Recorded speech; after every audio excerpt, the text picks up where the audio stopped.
Good evening, ladies and gentlemen. Welcome to the Monday, January 24th special joint meeting of the Glendale Transportation and Parking Commission and the Glendale Planning Commission.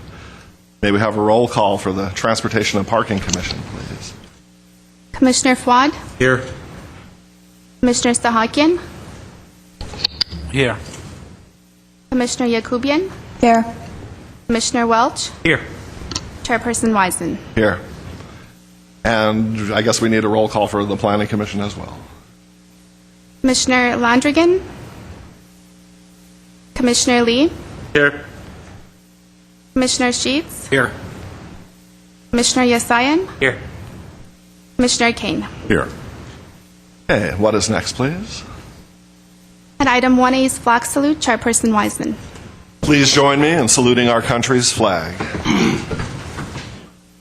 I pledge allegiance to the flag of the United States of America and to the republic for which it stands, one nation, under God, indivisible, with liberty and justice for all.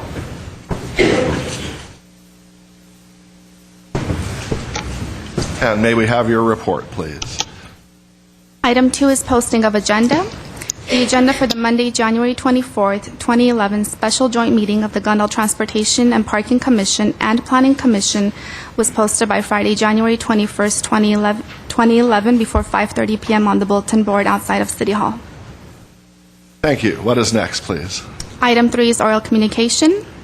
Discussion is limited to items not a part of this agenda. Each speaker is allowed 5 minutes. The Commission may question the speaker, but there will be no debate or decision. Okay. I have one card for oral communications. Barry Allen.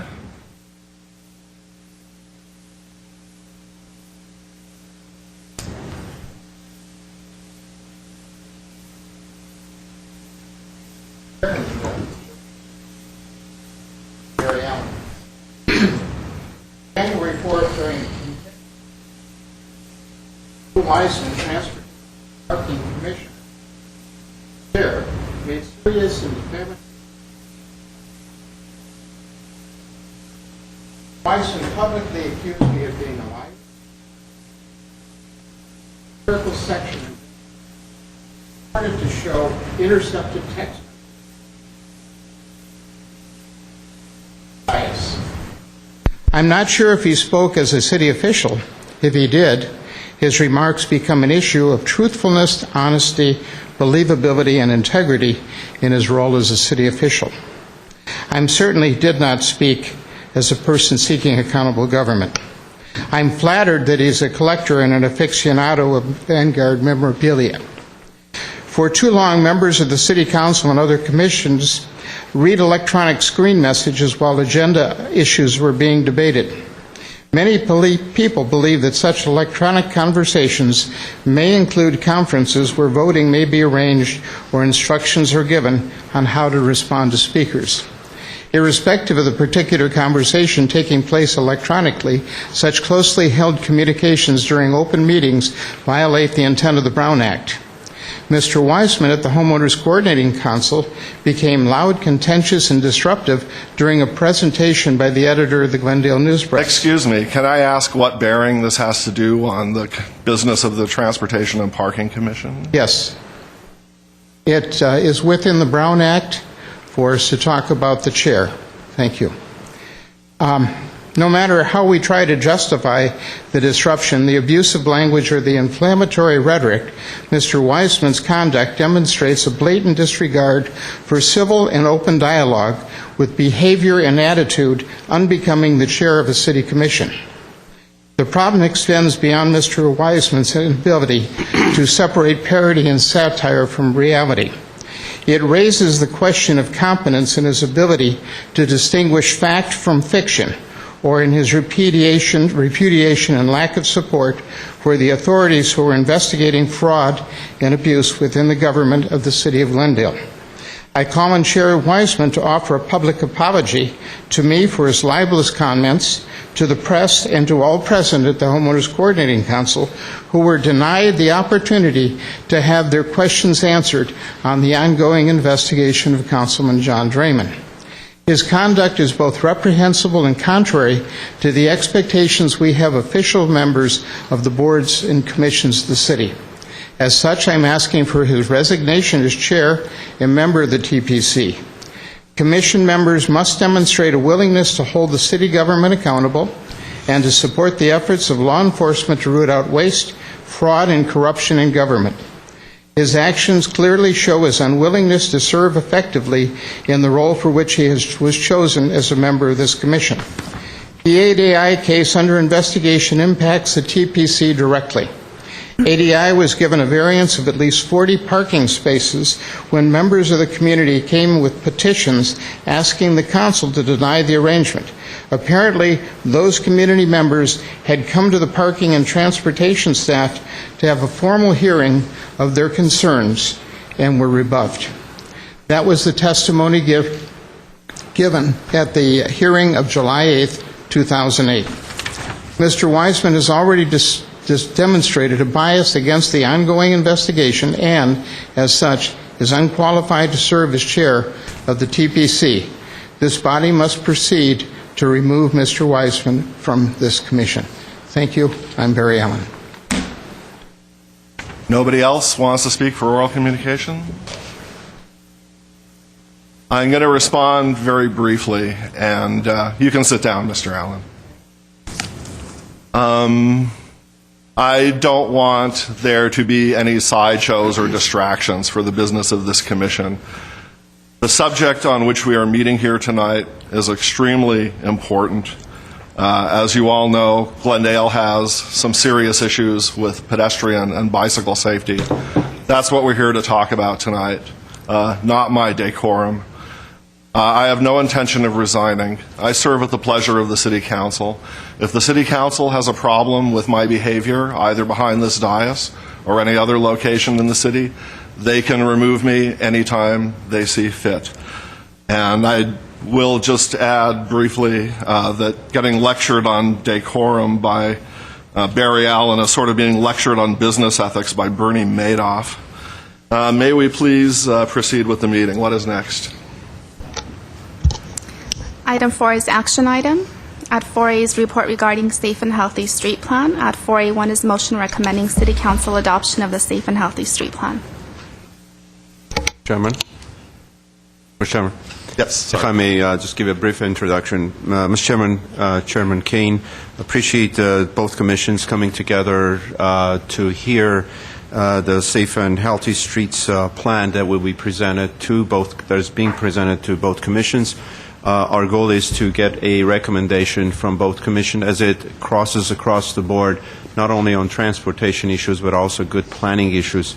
So our hope is tonight that we receive input from the commission and also the audience that is present here tonight so that we can capture all your comments, recommendations, suggestions.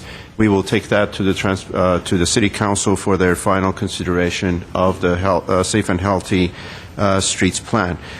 There's a couple of just procedural items I wanted to share with both commissions. One is Colin Bogart, who is the place grant coordinator, will make the staff presentation.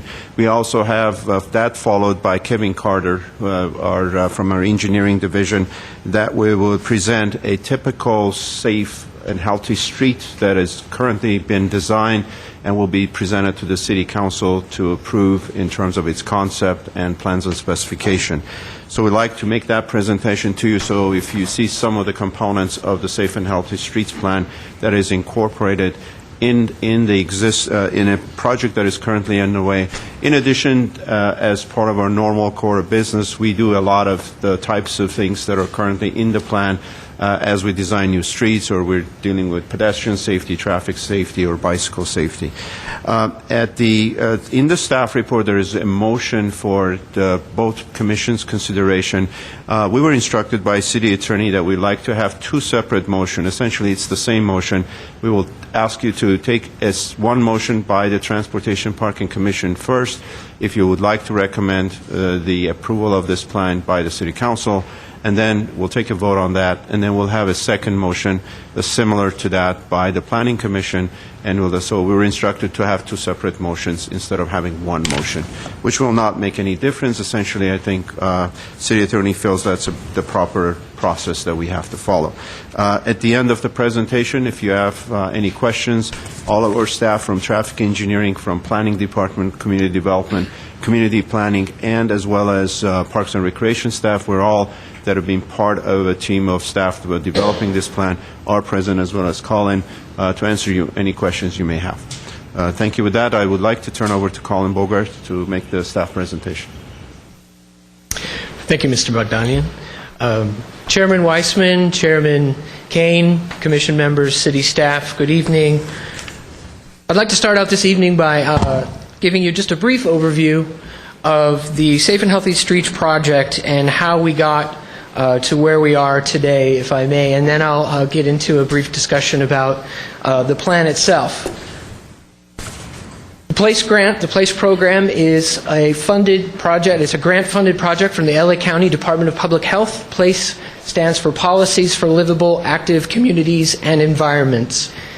The idea behind the PLACE grant is to address the growing concern in our community in terms of childhood obesity, childhood diabetes, and other health-related issues connected to inactivity. A few items statistics I wanted to throw at you just for the start. In Glendale, 17% of adults are obese, 15% of children are obese. 46% of adults and 18% of children are overweight. 40% of adults engage in little to no physical activity, and 66% of adults drive to go on errands less than 1 mile from home. These are statistics from the LA County Department of Public Health from 2007. The idea behind the PLACE grant is to attempt to address these issues through policy that will influence changes in the community to encourage people to walk or bike on a daily basis. The PLACE grant was awarded to the Los Angeles County LA County Bicycle Coalition to work in partnership with the City of Glendale in 2008. I was brought into this project in October of that year. There are 4 city departments that I've been working closely with ever since then. I want to stress this has absolutely been a collaborative project. I'm the guy up here talking to you tonight, but it really has been a group effort, and it's been through the participation of these 4 departments: Community Services and Parks, Community Development, the Police Department, and 2 divisions of Public Works Engineering and Public Works Traffic and Transportation. The 2 main goals of the PLACE grant, the primary goal is policy change. It's the Safe and Healthy Streets plan that you have a copy of. This is the primary objective of the project, and it's what we've been striving for all along. The secondary goal of this project is what we call the physical project.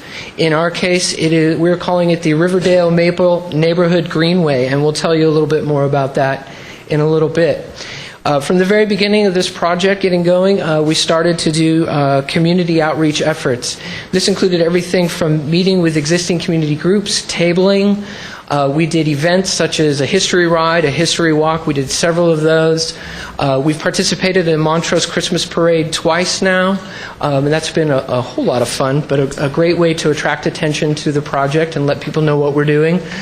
We've also collaborated with the city on Bike to Work Day, both in 2009 and in 2010, collaborating with the city's Traffic and Transportation Division for the City Hall pit stop, and then also setting up pit stops at other local bike shops in the community.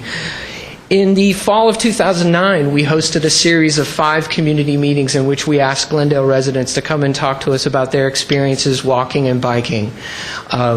We collected that information and documented it with the intent on using that information to help us craft this plan. We also conducted information gathering in a number of ways. This is a screen capture from the Bicyclist and Pedestrian Survey that we did online in 2010, started in February, ended in August. We also did a policy peer review that we contracted Alta Planning to do, and there's a number of other information gathering projects that we engaged in. We began working on drafting the Safe and Healthy Streets Plan this past summer and finished the official public draft, which was the second draft of the document, in the fall, and released that to the public, in which we then asked for the community to give us feedback. And once again, we held a series of community meetings here in the city of Glendale to get people's responses to the Safe and Healthy Streets Plan. In addition to the public meetings, we also invited people to submit their comments via email through our website that we had set up for this project. We even had a couple of residents who literally hand-delivered their comments to us, which was very helpful. Since we also got feedback from staff. As I said, this is a collaborative effort, and what we wanted feedback from all the departments that were involved in this project. So we were asking for this information as well from staff. And the result is the third draft of the Safe and Healthy Streets Plan, which is what we have now, which we basically completed just about a week ago. What I'd like to tell you about the Safe and Healthy Streets Plan. First and foremost, we consider this a big picture document. This is something that the policies in this plan are not intended to get terribly detailed. They're much more broad and big picture in scope. We mostly wanted broad policies in this document with maybe a little bit of detail. We're much more interested in leaving a lot of the details to some of the other existing projects in the city that are already underway, namely the Bikeway Master Plan update, which is currently underway. It's my understanding that Traffic and Transportation will be bringing this to you sometime, I believe, in about June. Safe Routes to School, that's a program that's already up and running. 12 schools have seen improvements to their infrastructure around the schools as a result of money that has been received thanks to the efforts of the Traffic and Transportation Division and the grants that they've acquired. And the Glendale Downtown Mobility Study, of which I'm sure you're all familiar, there is already implementation of that plan underway as well. And we essentially leave all the details and the specifics to those plans as opposed to the Safe and Healthy Streets Plan. In the Safe and Healthy Streets Plan, the most important thing I can stress to you is that that it's organized according to the 5 E's. This is a primary organizing concept. The 5 E's being that all 5 of them need to be implemented together. They work in tandem with one another, and it's not a good idea to focus on just one or the other, but rather all 5 work together. The 5 E's, starting with education, such as Policy 21B in the plan, which encourages education programs through the Parks Department. The next one is encouragement, such as Policy 31D in the policy document, which encourages the city to maintain and expand its efforts with Safe Routes to School and partnering with the school district, particularly in the areas of programmatic efforts like walking school buses and the like, or Policy 31A, establishing city-organized walks and rides. This is a photograph of a history ride that we just did last May during Bike Month. The next E would be enforcement. Such as Policy 4.2A, in which we're recommending a modification of the municipal code for sidewalk riding. The next E would be engineering, such as Policy 5.3, in which we're recommending that the city adopt a complete streets policy when it does a revision of its circulation element of its general plan, which I should point out actually became law as of January of this year. The next E would be evaluation, such as Policy 6.2A, in which we encourage continuing to incorporate pedestrian and bicyclist projects into regular review of all capital improvement projects. Another example would be bicycle and pedestrian counts. This is actually a photo from the bike and ped count from 2009, and I can't resist to point out the reason I love this photo so much is that the price of gas is $3.49, but the fuel for a human being is 99 cents a liter. So you're getting a deal.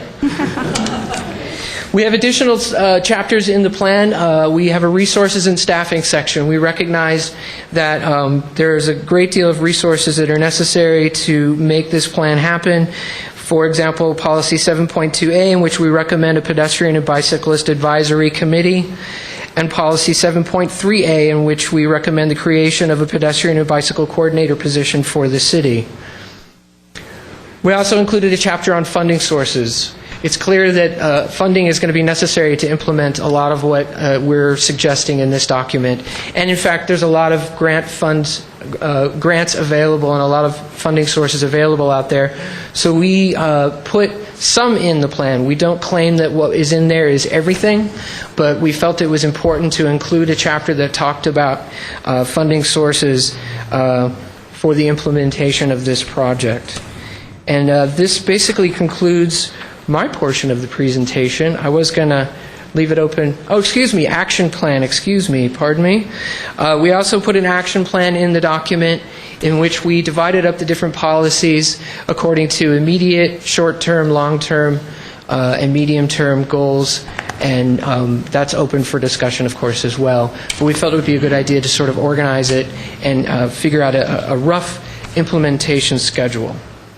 And I believe with that, I am ready to turn it back to Mr. Bogdanian. Mr. Carter, Mr. Chairman, if you're okay, we can have Mr. Carter follow with the next presentation.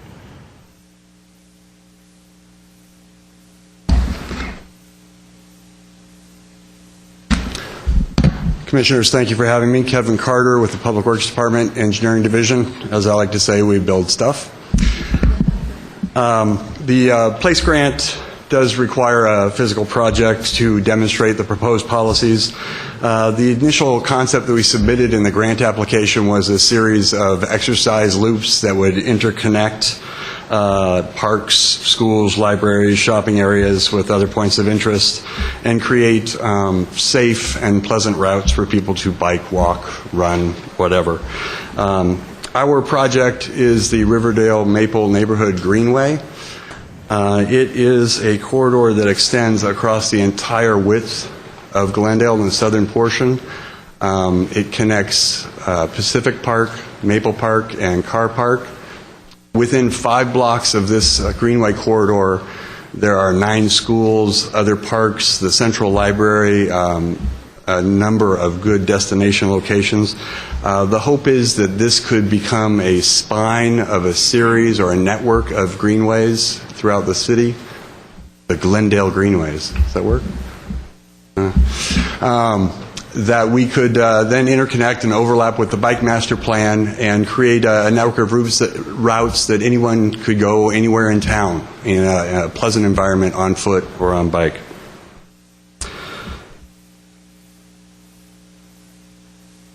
So in an effort to make this a functional and highly used Greenway corridor, we went through a similar series of processes. We started a design with in-house staff. We went out to community meetings and met with all the residents along the corridor. We invited, I think, over 1,000 people to come to the meeting, and we took their input and incorporated that into the plan. We were lucky enough that the PLACE grant provides some technical support, and so we managed to get an outside consultant who specializes in these types of projects to come in and review our preliminary design and give us some additional suggestions, many of which we were able to incorporate. Currently, we're finalizing the construction plans, which incorporate a few more physical constraints of the sites and locations. Our biggest hurdle with the Greenway project was funding. We were lucky enough to have a lot of already planned public works projects and ARA projects, federal stimulus projects, that crossed our Greenway path. So some of the planned improvements have managed to get constructed as part of those projects, and we're funded with that. So for our corridor, just going across from west to east, on Riverdale, we'll have bike lanes. The pavement on Riverdale now is in poor condition. We'll be able to add curb and gutter to get the water to flow better and get new bike lanes back on there that'll look good and carry people over to Central. At Central and Maple, this was really our biggest hurdle when we were planning this. Getting across Central, there was no traffic signal there. That was actually funded through the stimulus project.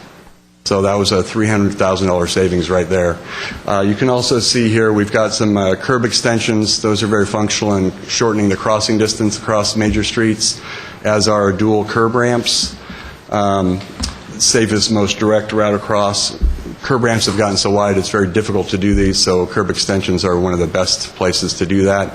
Another little highlight, this is new to the MUTCD, is bicycle stencil. This locates for bikes where they should set their bike so it's detected by the traffic signal. Historically, that's always been a problem. There's not enough metal in a bike to get across, so they have special loops for that now. Then on the entire rest of the stretch of Maple, we'll have sharrows, which are a new development in the last couple years. We've done these on a couple other streets. They're a nice road share mechanism, so cars are aware and bikes are aware. Keeps the bikes a little bit outside the door zone also. Also throughout the project, we have many standard type of pedestrian improvements. Enhanced crosswalk. This is a zebra type striping, which is a high visibility crosswalk.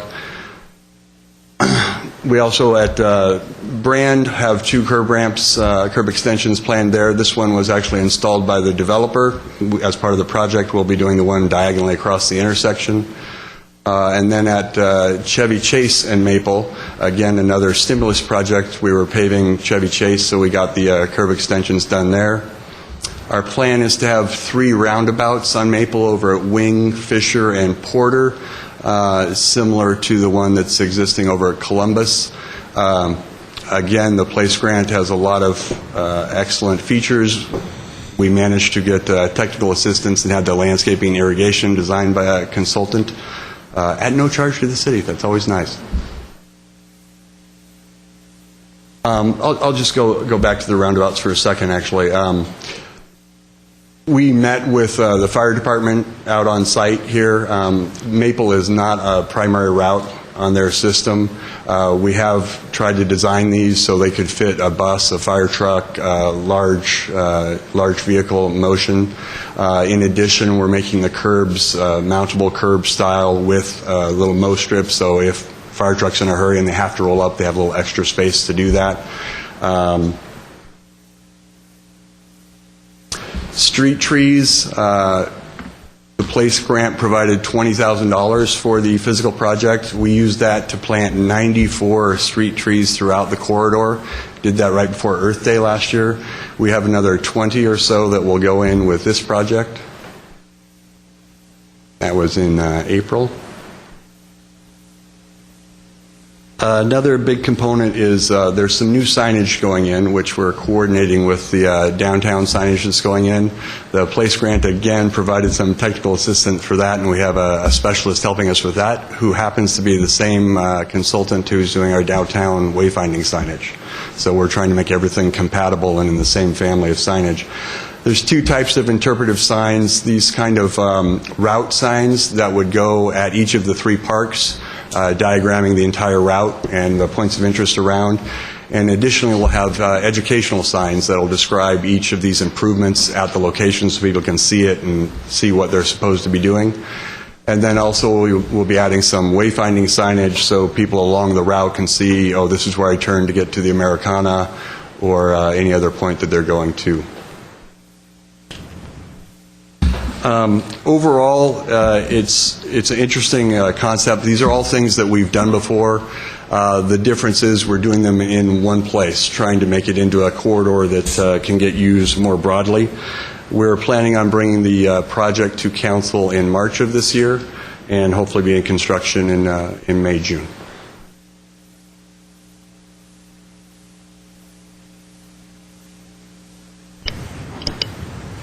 Chairman, I believe that concludes our presentation. The staff, we're all available to answer any questions you may have.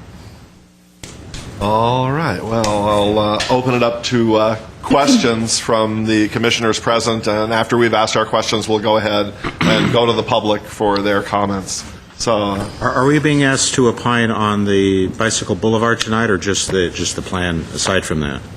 I think we'd like to get your input on the design of if that meets your interests and if there's any ideas that you felt that we can add to it. But the primary motion is for the Safe and Healthy Streets plan. We'd like to also get your input on the design of the Riverdale Maple corridor.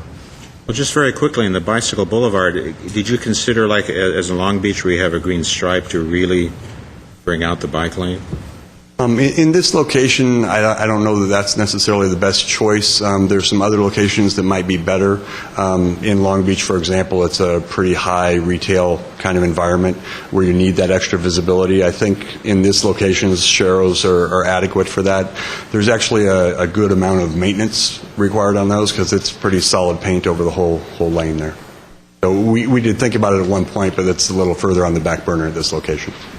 That's also a demonstration project, so we will be looking at that option on mostly major, more of a minor major arterials. If we want to emphasize bicycle facilities, that might be another area that we will be exploring as well.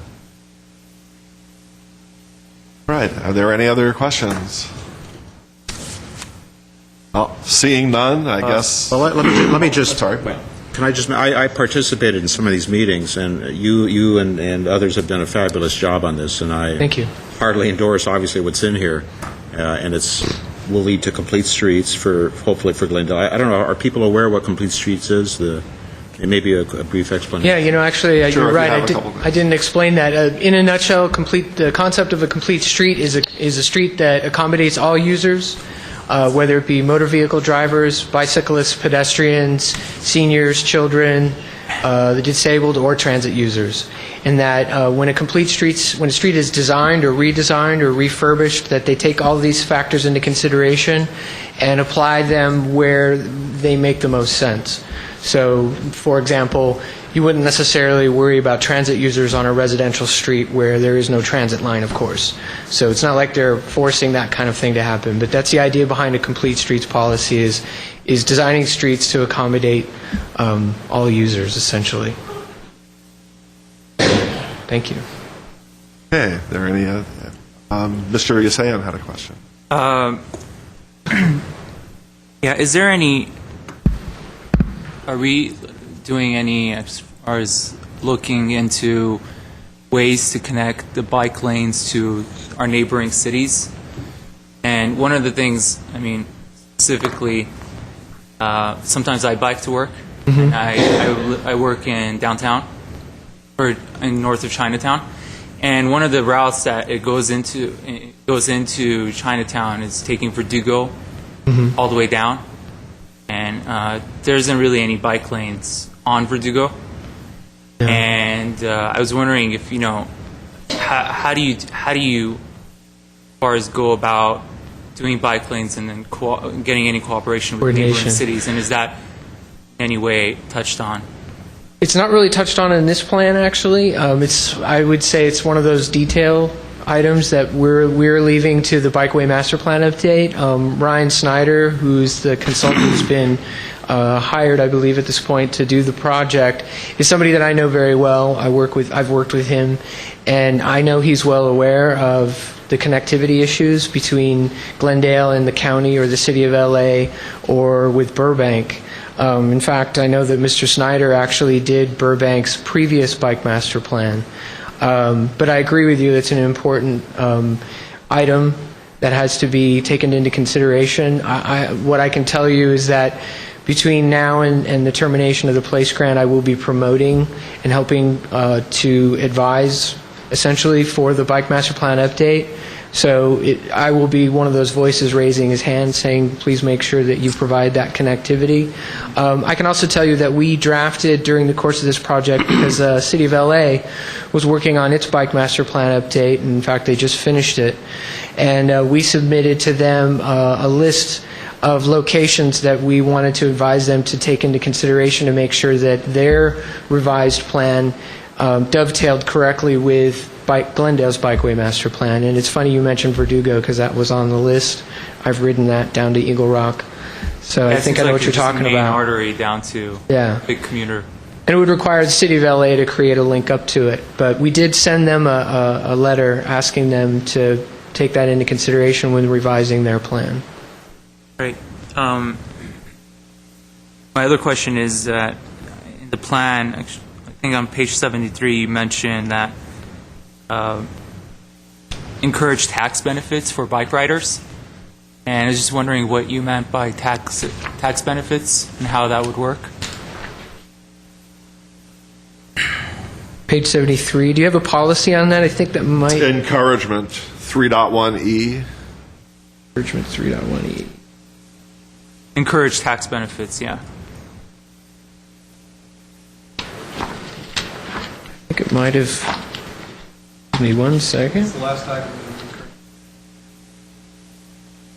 Okay. We did encourage cash tax incentive or incentives for employees. The city of Glendale currently offers, for example, city employees a $30 rebate, essentially, for if they bike to work 10 days or more per month. They're allowed to offer $20 of that tax-free as part of the Federal Bike Commuter Act. The other $10 is not tax-free, and we're just recommending that the city encourage other businesses in the community to offer the same benefit. Likewise, I discovered when talking to the transportation demand management folks in traffic and transportation, they also offer a benefit for people who walk to work instead of drive. They can't offer that tax-free because there's no current federal program that permits it. So we basically just put in here that try to encourage that same kind of behavior. I've actually, in my 2+ years working here at the city of Glendale, I've discussed, the city actually has a lot of really great programs within the city itself that I would love to see encouraged on a wider scale. I'm sure it is to a certain degree, but for example, within the first month or two of working here, they had set me up with a locker that I could change and keep my clothes in. I also have a locker to store my bicycle in. And these are all great programs. And to be more successful community-wide, we need to see more businesses and private firms and the business sector support this sort of effort as well. It's basically, in a nutshell, what we're talking about. Does that answer your question? Okay, Mr. Kane.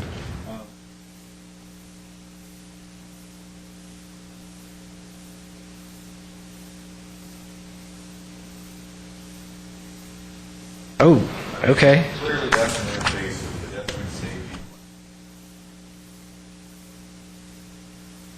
With no parent.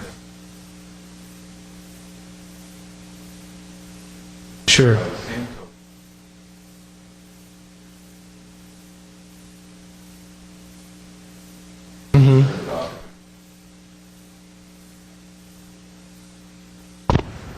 Pedestrian to bike interface. Sure. I would say that our concern with the municipal code as it relates to sidewalk riding, and this actually came in part out of the policy peer review also that we were able to have performed for us by Alta Planning, which is a nationally recognized bike and pedestrian planning company. The concern was that the municipal code as it's written right now is vague and open to misunderstanding. The municipal code as it's written right now says that it's okay to ride on the sidewalk in Glendale except for a business district. The problem with that is that a business district is not always very easily recognized. It's hard to tell when you've entered and when you've exited a business district. And in fact, with the recent court case that happened a few months ago of the cyclist who was hit by a motorist at Milford and Concord in 2008, I discovered, which I had not known myself, that a business district, in this case, in the way it's defined by the municipal code, is according to the vehicle code, not according to zoning. And so what that means is that Milford and Concord is actually considered a business district because it's predominantly multi-family dwellings in that neighborhood, and the vehicle code defines that as a business district. So right there it tells me the way the municipal code is currently written, somebody could be riding on the sidewalk, including a child, and think it's perfectly fine, and technically it's illegal. Now, the police tell me, well, we're not going to enforce something like that. We know better. The problem comes up is in the case if a cyclist does get hit riding on the sidewalk in that neighborhood, and you have a lawyer for the motorist who feels that they have an opportunity to get this person out, they're going to invoke that municipal code and say, well, the cyclist was riding illegally. So that's one of the concerns that I had. I did speak about this municipal code at length with Captain Carl Povolitis, And in fact, on page 32 of the document, we list, and he and I agreed upon these, a number of recommendations or considerations that be made when reviewing, rewriting this municipal code. I should say also that I don't find that riding on the sidewalk is the best idea, particularly for experienced cyclists and for older cyclists. But at the same time, I recognize that younger cyclists, children, or less experienced cyclists may wish to ride on a sidewalk, although they need to know the hazards that come with that as well. And that's where the education section of this plan comes in. But I do recognize that there are certainly locations where we do have to take serious consideration and factor in places like Brand Boulevard, the Montrose Shopping District. And in fact, there is a recommendation here that you specifically state certain areas where cycling would not be permitted, and that should be considered as well. So the idea behind the whole municipal code revision was to really take a good hard look at it and try to rewrite it so that it is much more clear and much more readily enforceable. There's so much confusion that when it comes to sidewalk riding, every single city has its own rules, and as you travel from one city to another, you're supposed to somehow know that. The state doesn't actually have rules for riding on the sidewalk. So I find that if we can really make Glendale's municipal code solid and clear, we'll all be better off for it. Has there been any consensus forming amongst other cities in terms of banning sidewalk riding, or has there been a more move towards that? I'm not aware of any consensus, really. I mean, it's kind of all over the map. The Los Angeles Department of Transportation actually has a blog, and there's a guy who writes for the blog that I know who recently did a pretty thorough review of sidewalk riding municipal codes throughout LA County, and it was all over the place. Although what I did see in a lot of cases, it was fairly consistent. There was a lot of cities that simply said, we'll allow it, but not in a business district. So similar language comes up quite often. But I'm not aware of a consistent rule. I think it would be a good idea, though. Yes. Mr. Sahakian. Yes, my concern is, you partly answered the question, but the way it's written, it's a recommendation to allow bicycles on sidewalks. That's the way this is presented to us. Mm-hmm. It somewhat touches on the subject that you refer to as far as confusion. It's not well written, but that's not the recommendation here. And the commissioner concern and my concern also is that whomever came up with this recommendation, what was the logic behind it? I mean, as is right now, our pedestrians don't feel safe to use the crosswalk to cross the streets. Mm-hmm. Now we're putting them in a position that they're not going to feel safe to walk on the sidewalks. That would be my reasoning. So what I would like to hear is, how did we come up with this recommendation to allow bicycles on sidewalks? Well, first of all, I want to explain that bicyclists are allowed on the sidewalk currently. They're simply not allowed in a business district. And how did it come up? Simply, it came up as a recommendation from Alta Planning in their review that business district clause in the current municipal code is not clear. And the more I looked into it, the fuzzier it seemed to get. I want to make it clear that I absolutely recognize the need for consideration for pedestrians. I'm not saying, and we're not attempting to say in here, I hope not anyway, we're not attempting to say in here that cyclists get to ride on the sidewalk anywhere, anytime, just irrespective of pedestrians.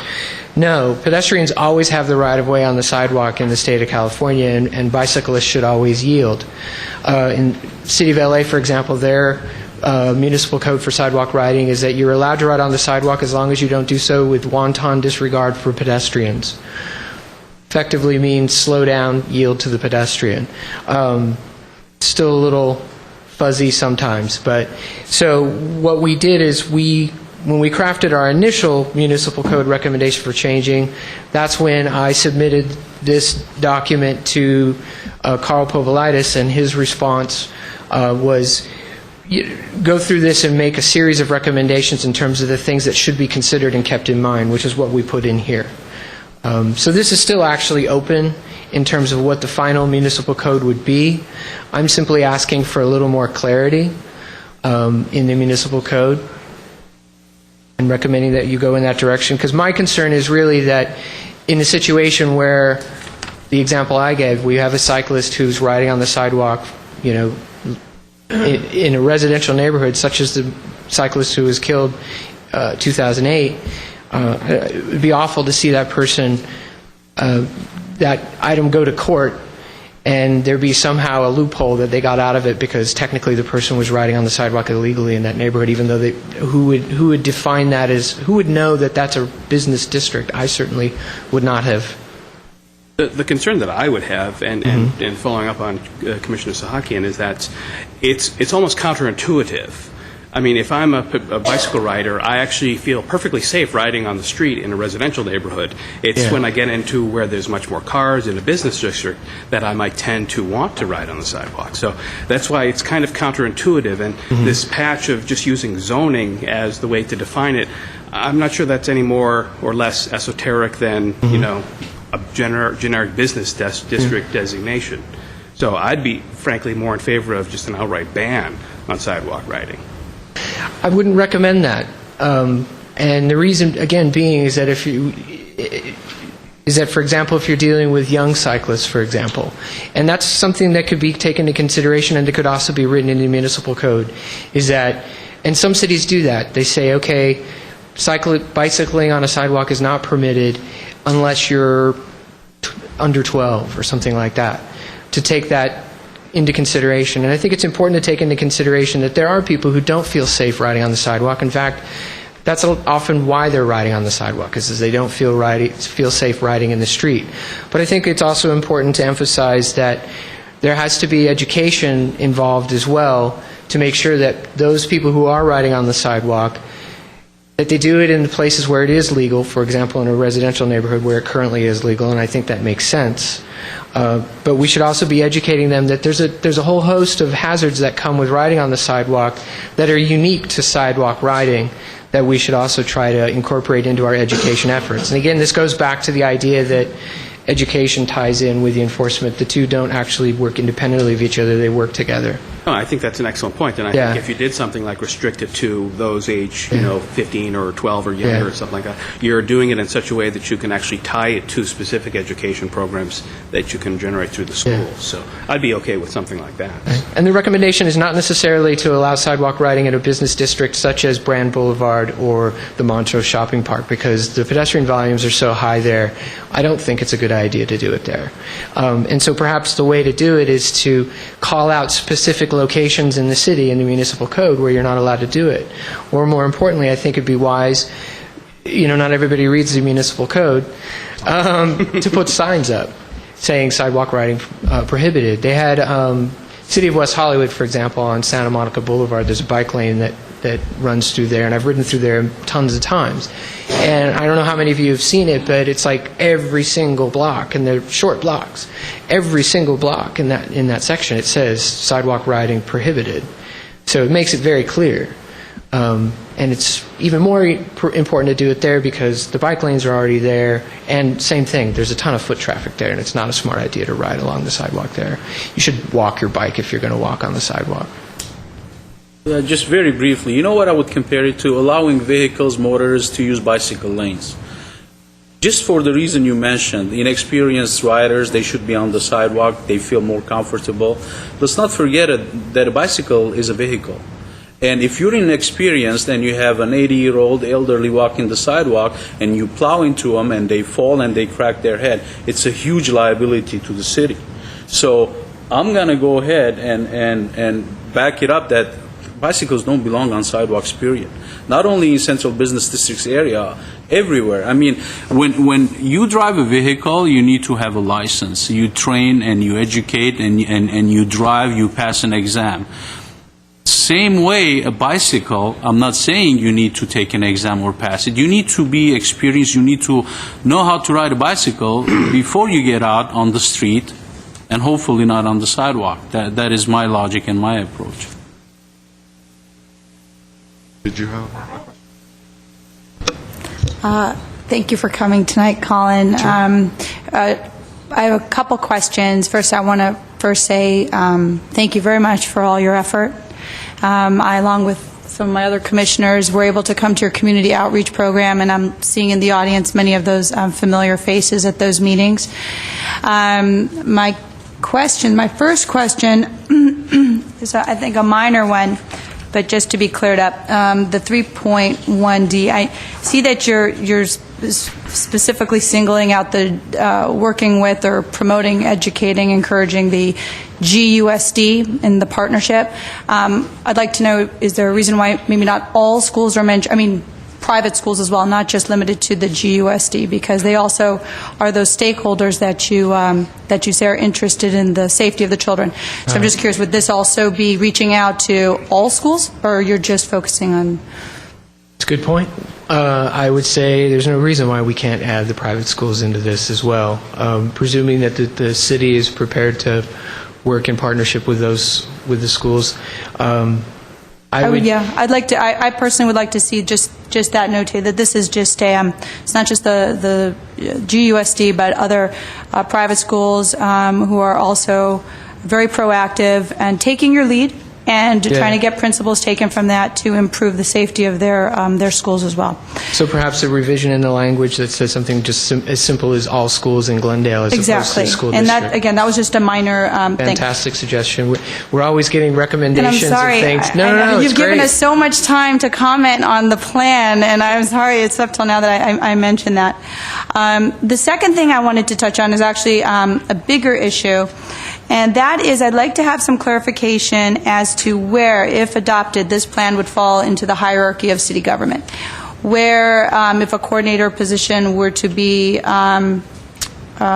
created, and the advisory committee to be, how would that fall? I know you've touched on it here, but could you explain it more? How does that play? Will it be falling under the typical review of TPC, Transportation, Public Works, and then, of course, City Council?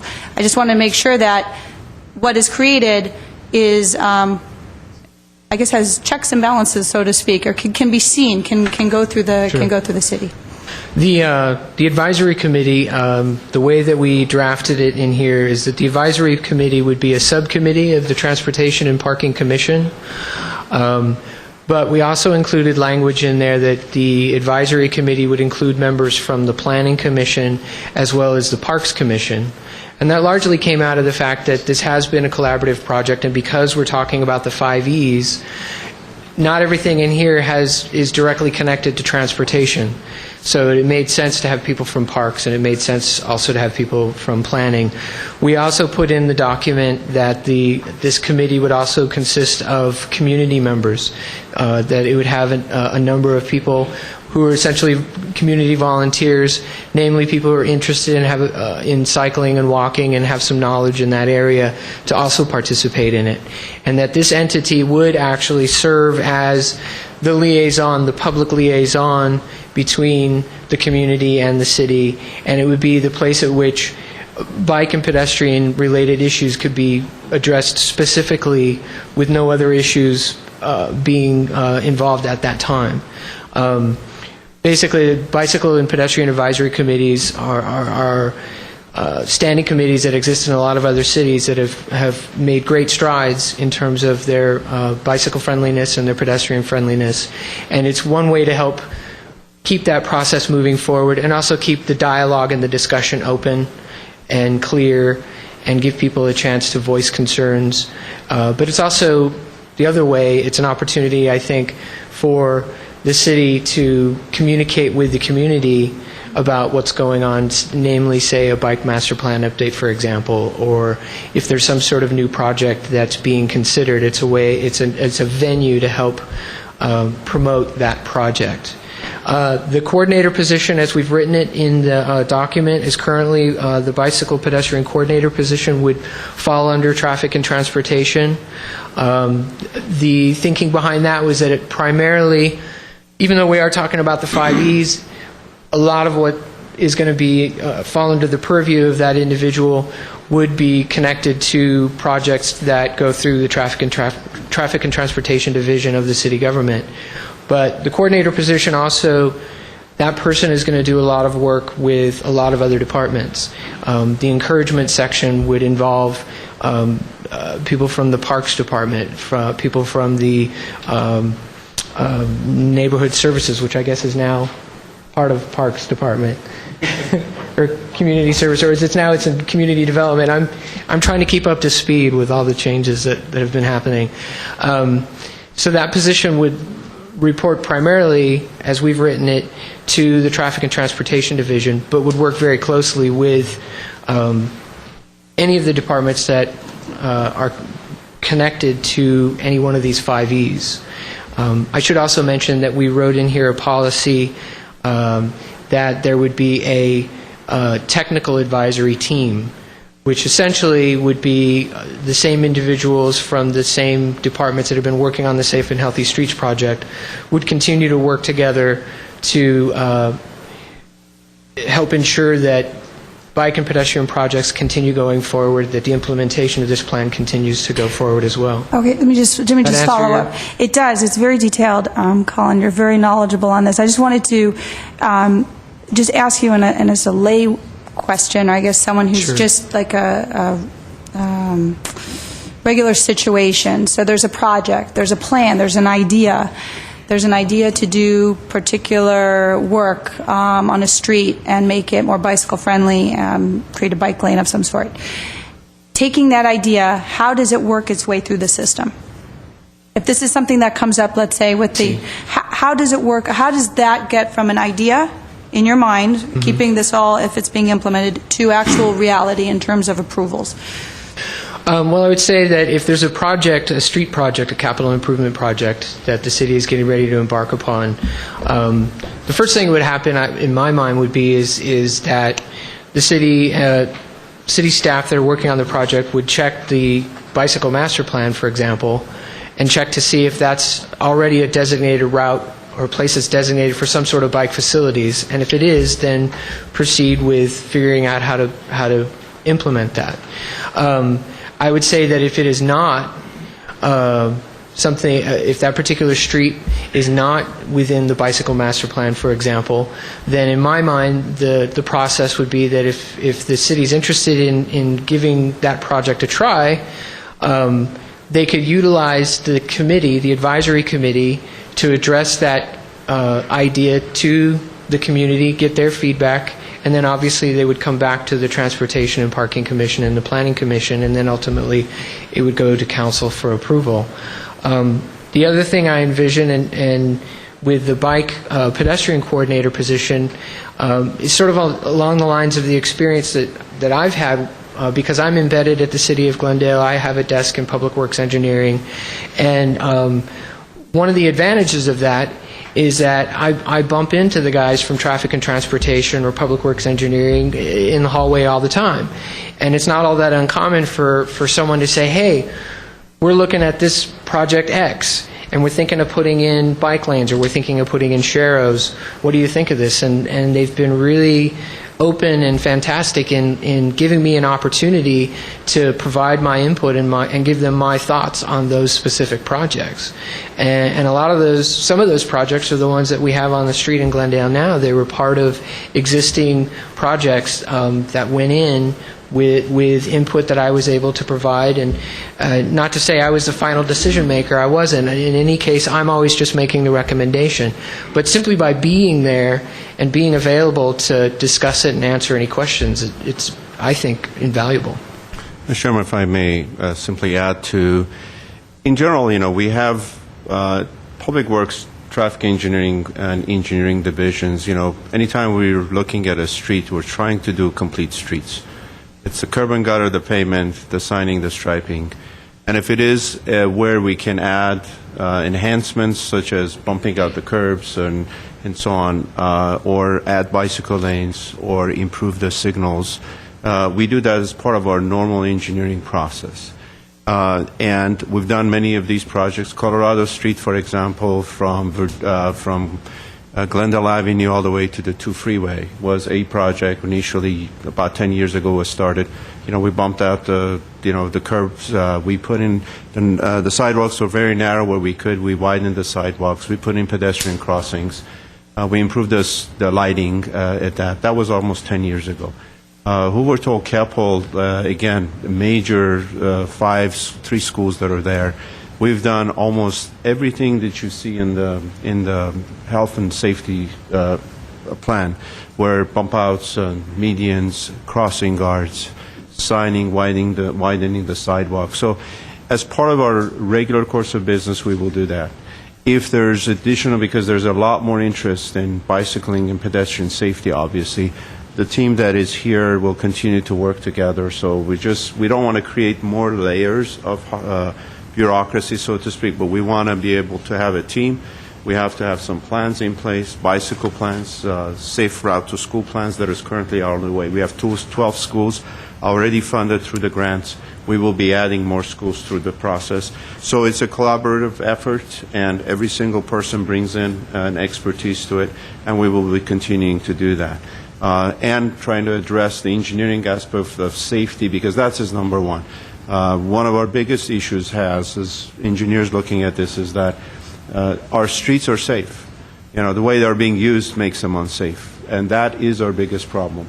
Yes, we are at the bottom of the number of cities that have pedestrian safety, but if you compare us in terms of our infrastructure, I will take pride that we're at the top in terms of the quality of the street, the pavement, and the lighting, and everything else. So it is a very important component. The education, I think what Colin mentioned, the encouragement is very, very important. Working together is very important. So we will move forward as this project, if this document gets adopted, which I think Council will probably show a major interest in doing so, and then work with both commissions and the Transportation Parking Commission, because all of this technically falls under the roles and responsibilities of the Transportation Parking Commission.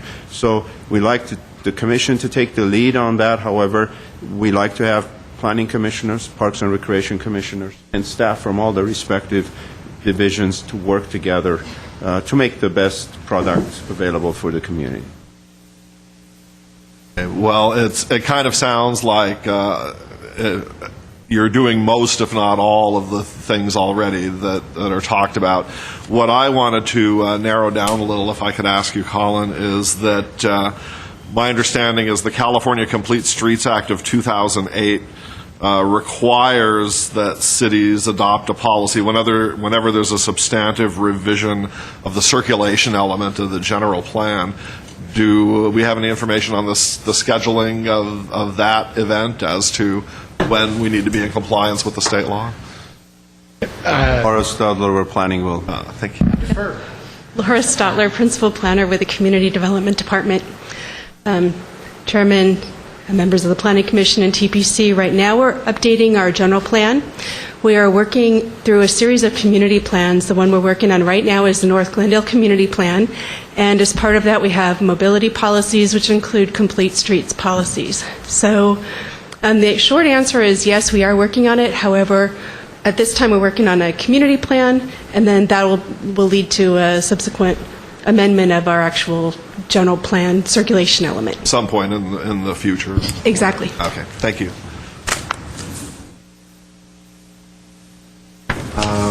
Mr. Yasayan. Actually, I have two more things. Touching on the advisory group, which I think is a great idea. I noticed how you mentioned, or the plan mentions that there will be a mixture of transportation, planning commissions, and also Glendale residents. Is there any reason why you can also have members of the business community who might not necessarily be residents? And the only reason I say that because the plan really encourages to get businesses more active, encourage more bike riders. It just seems to make sense that we would have some more participation on that committee, them as well. I don't see a problem with that. I think once again, I think it's a recommendation that in the process of writing the document, we didn't include, but I think that's a good suggestion. I think as we go, once the plan gets approved by council, I think we will be seeking for participation. I think Glendale Chamber of Commerce, for example, can have a representative. They're the representing business community. Glendale Management Association, that is a nonprofit organization of all the large employers in the city, as you had mentioned earlier, in terms of encouraging the private sector to have more bicycle facilities and amenities. Their executive director or members of that association can become a member. We don't want to restrict it to anybody, but I think it's a definite good idea to have major businesses or employers in the city also participate in the advisory committee.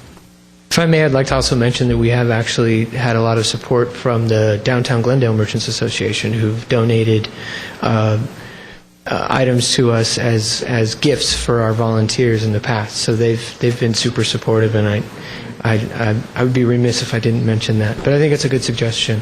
Sometimes when I see advisory groups formed in LA, they do have a mixture of different types of community members.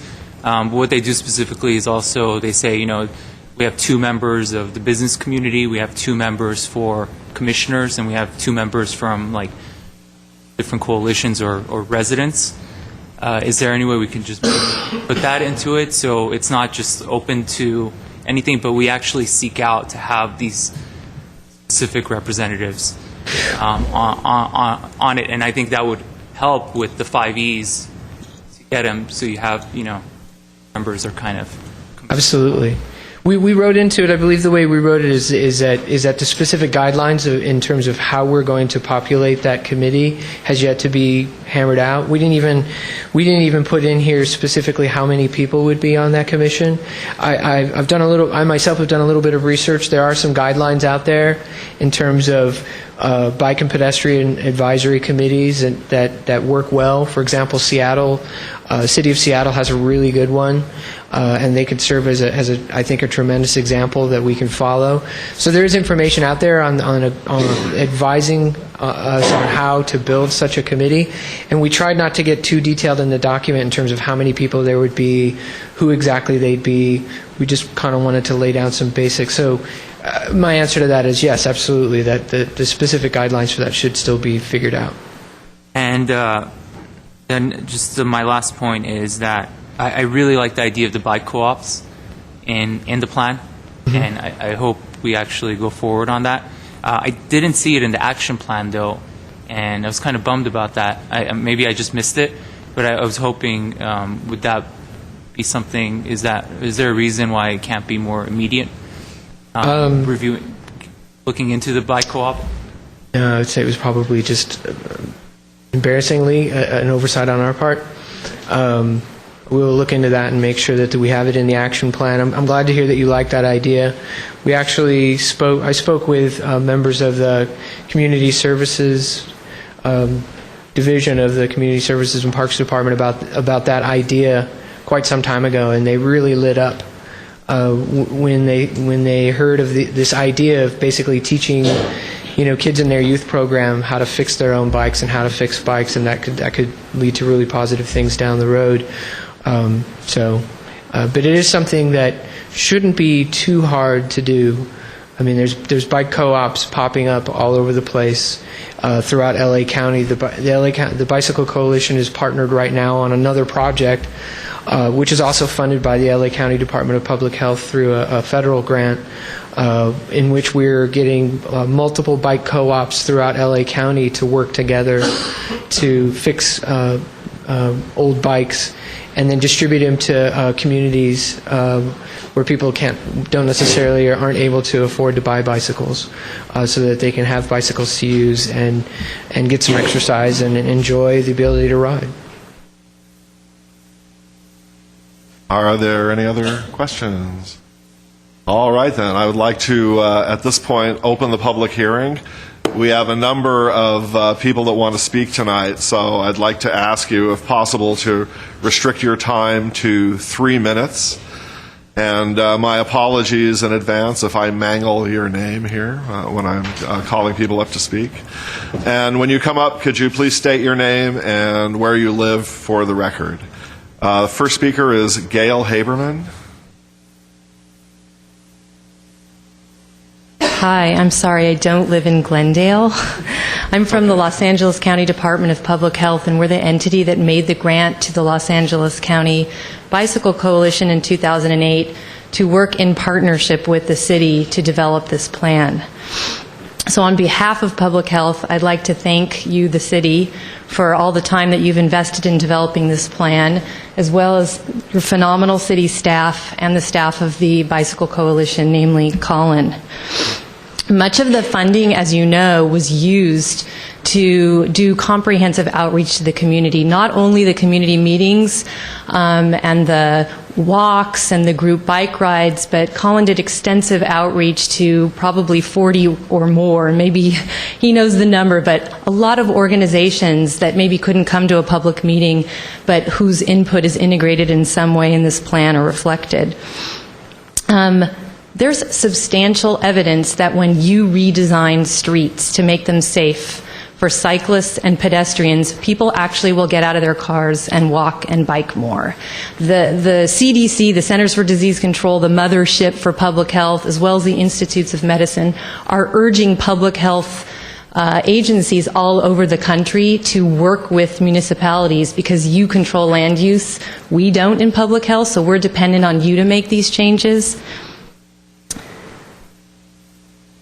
It's particularly important to think about 8-year-olds to 80-year-olds, and I think we've touched upon that in the discussion today. It's not just about making the streets better for people who are avid cyclists or pedestrians already. Kevin Carter's presentation of the Riverdale Maple Greenway is a great example. Sounds like you have many other examples that you've already worked on over the years, but adding all those features, the curb extensions, the roundabouts, the bike detectors, even the landscaping, all of these, there is science, ample science that shows people will get out there and walk and bike because those make it safer. If people will exercise for 30 minutes a day, this is why we're concerned. In addition to reducing injuries, exercising as little as 30 minutes a day can drastically reduce people's risk of chronic disease, and Colin already touched on the statistics for Glendale, so I won't get into that. But even in increments of 10 minutes, it's helpful. So if you can redesign your streets so that people can go 10 minutes to walk their child to school, 10 minutes to the market, 10 minutes to the library, you get the 30 minutes of benefit from exercise.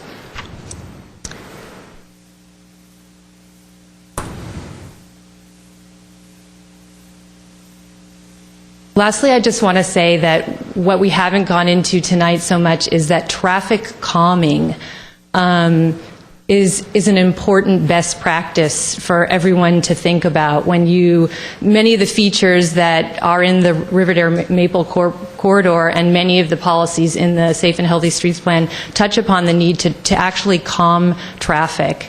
And that's just public health recognizes that as a best practice. So it is definitely in the interest of public health to improve the safety of streets for walkers and cyclists as well as for drivers. And I just want to say again, thank you to the City of Glendale for working with the LA County Bicycle Coalition and various stakeholders in the City of Glendale for the past 2.5 years to develop this plan. Thank you. Our next speaker is Paul Rabinoff. If I'm one comment. Sure, go ahead. I'd like to make one comment, and thank you for coming up and speaking. And I'm so glad that after each time you said bicycle, you followed it by pedestrians. Because if I was at home today watching this meeting, and if I didn't know any better but I do because I read the report, I would say that this is all about bicycles only.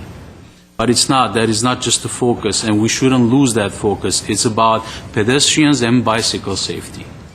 So I think that's a good point worth mentioning. Paul Rabinoff. Good evening, Commissioners. I'm another non-Glendalian. I live in La Crescenta. However, I have lived in Glendale and have lived in the Glendale environs for the past 24 years.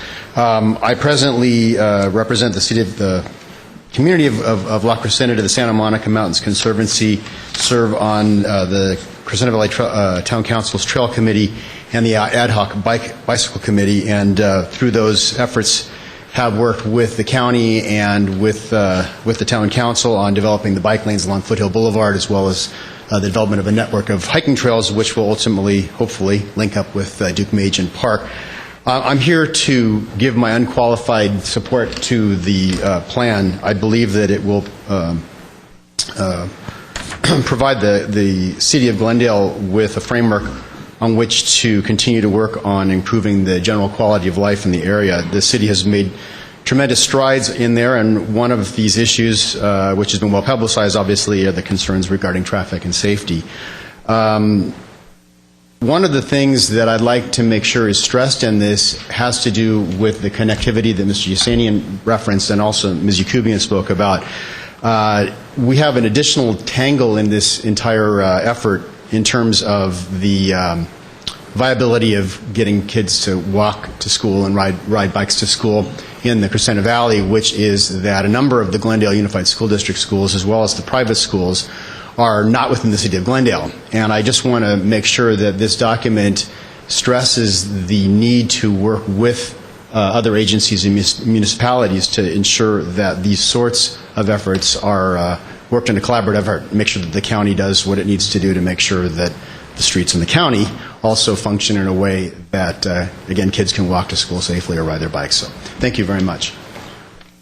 Thank you. Next speaker is Booth Hartley. My name is Booth Hartley, and I am a Glendale resident. I live at 1618 Glorietta in the Verdugo Woodlands. I moved into that place in 1946, and I started bike riding almost immediately as a child, and I've been riding ever since. So I've seen a lot of changes to the bicycling environment in Glendale.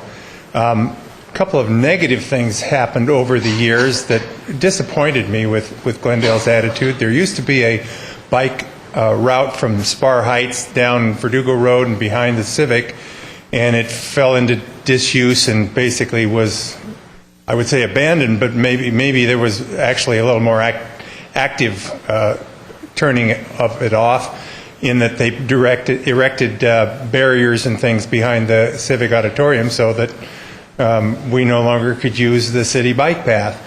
Somewhat later, they restriped all the lanes on Cañada Boulevard, providing left turn lanes at all the signals. What that did was force all the cars in the right lanes over against the curb, crushing the bicycles and making it quite dangerous. Other things have been outside of our control. The population, of course, has increased. The number of signals have increased. And especially recently, we've seen a lot of aggressive young drivers that are pretty scary. So I was pleasantly surprised when a year or so ago I started seeing very positive signs for the improvement of the bicycling environment in Glendale. The Sharrows went in on Grandview, and I was startled, and then I was riding out Glen Oaks and found, my gosh, here's a painted bike lane that, you know, it's made it clear to the cars that are passing me that I have a right here. Also, we've had these group rides. While I realize they're not funded by the city, it was a very great thing for the city. I went on 2 of them to historic places in Glendale and another one to all the mini parks. One of the most significant things, positive things that I saw recently, Glendale, Verdugo Park had some speed bumps installed, and they were pretty vicious. They basically stopped me from riding, and I'm sure they stopped people with wheelchairs and strollers and everything from proceeding through the park, except on the sidewalks. Colin helped me get in contact with some of the people, and it was one official in the Parks Department who took it under his wing and pushed through a redesign of these speed bumps so that now, once again, we can ride our bikes, wheelchairs, walk, and jog and use strollers in Verdugo Park. It was a marvelous thing. I view this plan as a declaration by the city that this is the kind of thing that the city wants to foster. Safe, healthy streets for pedestrians and bicycles, and I enlist your support. All right, thank you. Kara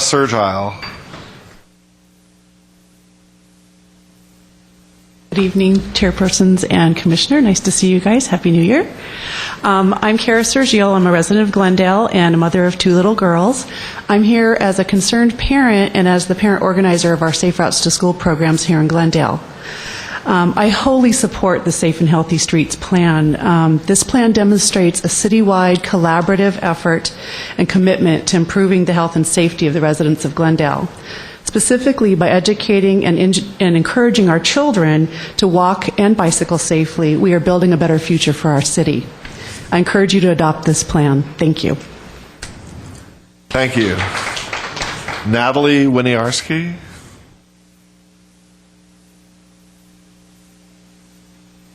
Hello, good evening, commissioners. My name is Natalie Winiarski, and I live at 650 Glenmore Boulevard. And I'm a resident of Glendale since 1969. I'm an avid cyclist, pedestrian, and Safe and Healthy Streets volunteer. And my concern is that walking and bicycle riding is very, very dangerous in our great city, our beautiful, fabulous city. And as a volunteer for the past 2 years, I have heard from many residents express their interests in riding their bikes and including having their children walk and cycle to school, and but they are fearful to ride in the streets, and that's just, it saddens me tremendously because as a child I would ride my bike to school and just ride around for fun. And also, I actually do have a whole entire family from, all of us nieces and my little nieces up to an 80-year-old father who rides the streets of Glendale, and want to continue to see generations of all sorts to continue to do so. And I'm in favor of this plan and believe that we need to create a bicycle and a pedestrian and bicycle coordinator position to implement the Safe and Healthy Streets plan and to sustain these efforts. And I'd like to thank Colin Bogart for his efforts that he has done this far, and please adopt this plan. Thank you. Thank you. Jean Gleason.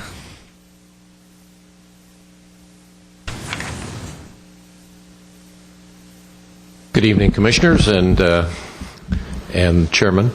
My name is Gene Gleason. I live at 1362 Andinas Drive in Glendale. I've been a resident here for 29 years, and I'm an avid bicyclist.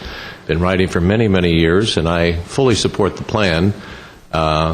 I have been through every street and neighborhood of Glendale on my bicycle, and I can tell you we have a long way to go to make the streets friendly and safe for bicyclists and pedestrians.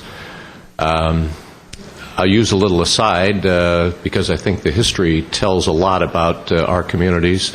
45 years ago, I was working in San Diego, downtown San Diego, with an older portion of the city, obviously, narrow streets and a grid pattern. I used to ride my bike to work every day without feeling unsafe, one-way streets, so we were riding in the direction of the traffic. At work, we could walk out of work and within a couple of blocks go to lunch at many, many locations. We could do all of our errands, go do our banking, ride our bikes back home again. A number of us rode our bikes at that time. In the late 70s, however, the company moved up to a new commercial area called Kearny Mesa. You had to take your life into your hands if you wanted to walk anywhere in Kearny Mesa. The streets were 900 yards wide. Even if you pushed the walk button, you could never get across the street in time to beat the traffic. It was very difficult to walk to lunch. It was very difficult to do any errands, so you drove everywhere. And I think over the last 45 years, in that community and this community and many others, we have given over our streets to motor vehicle traffic almost exclusively. What you are attempting to do now is start to change that paradigm back to a more balanced system where pedestrians have equal rights, bicyclists have equal rights, and of course the traffic can flow too. And I think that as you go forward with bicycle paths and bike lanes and all the other things that go with it, and wider sidewalks for pedestrians and all the other architectural design features that help people get across streets safely, that you'll find that the citizens feel safer, they're more apt to walk, they're more apt to ride their bikes, and they make for a better community, a feeling of community, and they strengthen the bonds between neighborhoods within cities and the bonds between cities, because these connective tissue push out from one city to another and to another. And so I fully support this plan. It is a beginning, but it's a very hopeful beginning for all of us who have been watching this sort of situation over the past few years. Wider sidewalks, narrower roads make for healthier streets. Thank you. Thank you. Elise Kalfayan.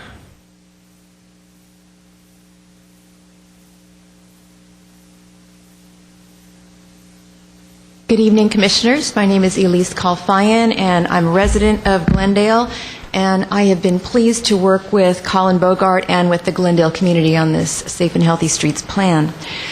Section 4 deals with enforcement issues and takes a comprehensive look at existing laws in both Glendale and at the state level.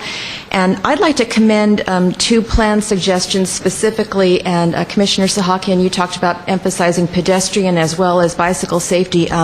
These two suggestions are going to make things safer for pedestrians, bicyclists, and people driving motor vehicles. The first suggestion is a Glendale City Council resolution in favor of changing the current way that the state has set speed limits so that municipalities can lower speed limits within their borders. Others have tried to change this state law and the way the speed limits are set, but have failed. But we should at least go on record stating that we want to have the ability to set and enforce lower speed limits in problem areas so that we can make our communities safer. The plan also suggests taking advantage of another fairly new state law, which will allow us to extend the borders or the limits around school districts from 500 feet to 1,000 feet so that the speed limit has to be lowered within 1,000 feet of school districts, and also to lower the speed limit even further within 500 feet of schools to 15 miles per hour, and that should make the streets, the sidewalks, everything safer for all users. So I highly commend this plan. It's full of great suggestions, and I urge you to adopt it. Thank you. Thank you. Eric Hovland.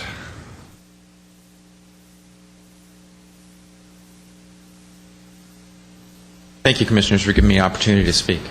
I'm Eric Hovland. I live at 1400 Ethel Street here in Glendale, and I am a regular bicycle commuter as well as a regular pedestrian on the streets of Glendale. I have two children who I walk to school, and I also ride with them to school on their bikes, on the streets even. I want to talk specifically about Section 6, the evaluation section of the plan. My point for bringing up this particular section is the emphasis that I want to bring to the ability to evaluate the programs that have been implemented and will be implemented are necessary to getting more funding, also getting a feeling for how these programs actually work. Too often, programs are evaluated without any real measurable data, and because of that, some programs that are good are not continued, and programs that are bad go forward and make things worse. In fact, I want to talk specifically about two examples where evaluation and data would have helped. One is where it actually benefited the city of Burbank on the road diet for Verdugo Avenue. That was a contentious project that was striped for traffic calming, reducing the lanes, the travel lanes for cars, and putting in bike lanes. And the public who traveled on that road, Verdugo Avenue, got very upset about it, and wanted to have the bike lanes removed and the car lanes put back. But because of the data that Burbank had, they were able to show that the road diet did exactly what it meant to do, and that it did not adversely affect the travel through Burbank. So Glendale needs that kind of data and the ability to evaluate those programs so that when they actually do these things, they are able to deal with contentious projects. Another project that never even made it out of the gate was bike lanes being added to Verdugo Road here in Glendale. That was quite a long time ago, and when it was first proposed, the public found out that parking was going to be removed and came down pretty heavy on it. There's no evaluation, no data associated to whether it was worthwhile, and it was squashed. Before I finish, I wanted to make sure that I emphasize the great work that the people who work on the current Safe and Healthy Streets plan are already doing, and that keeping that team together is an important part of implementing this plan. Thank you. Thank you. Next speaker is Lamis El-Khura.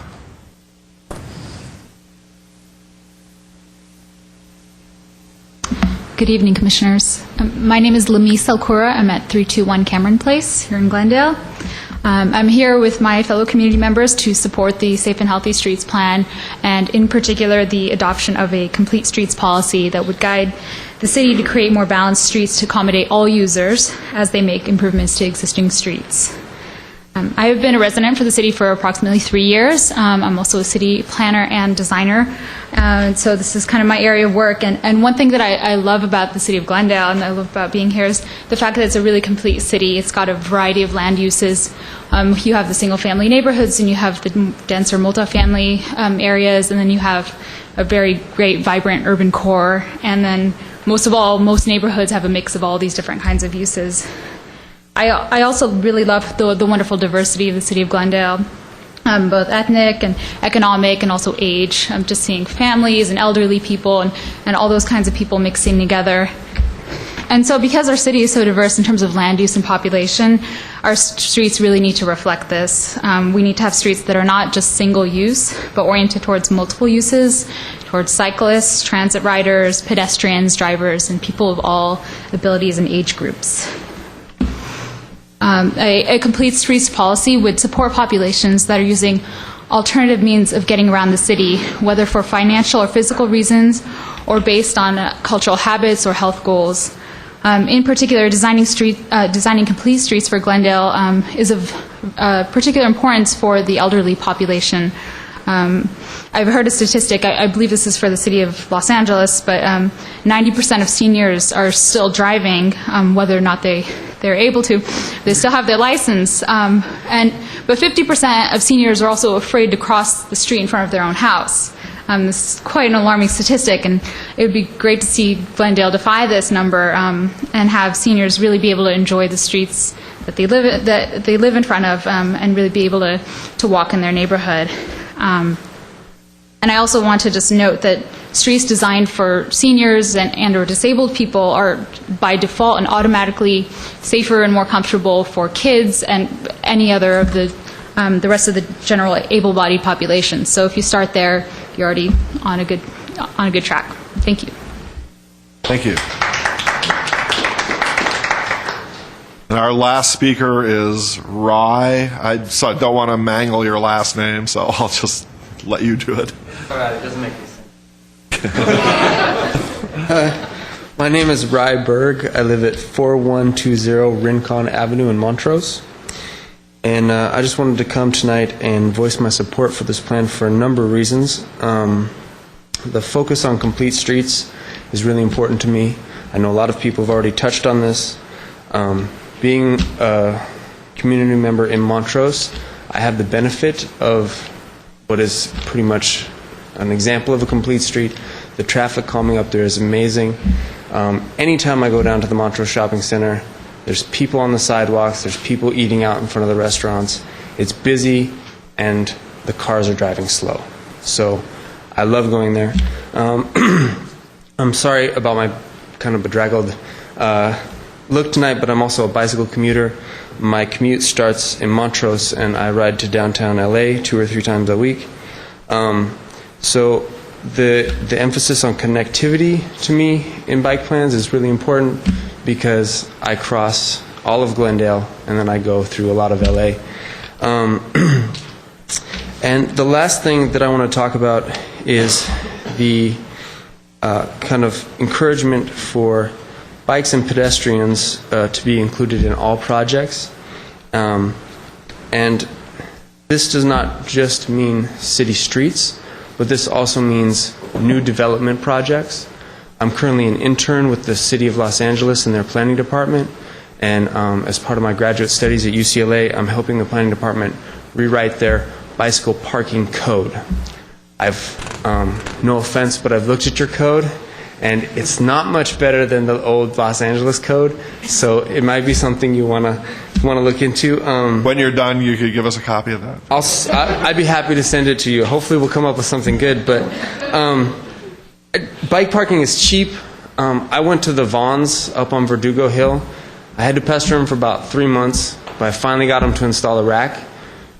I can't tell you the number of times I go to a parking lot and there's somebody locked up to the handicap parking pole, and then there's a car about 6 inches from their pedals, or someone's locked up to a bench in front of so someone can't sit down.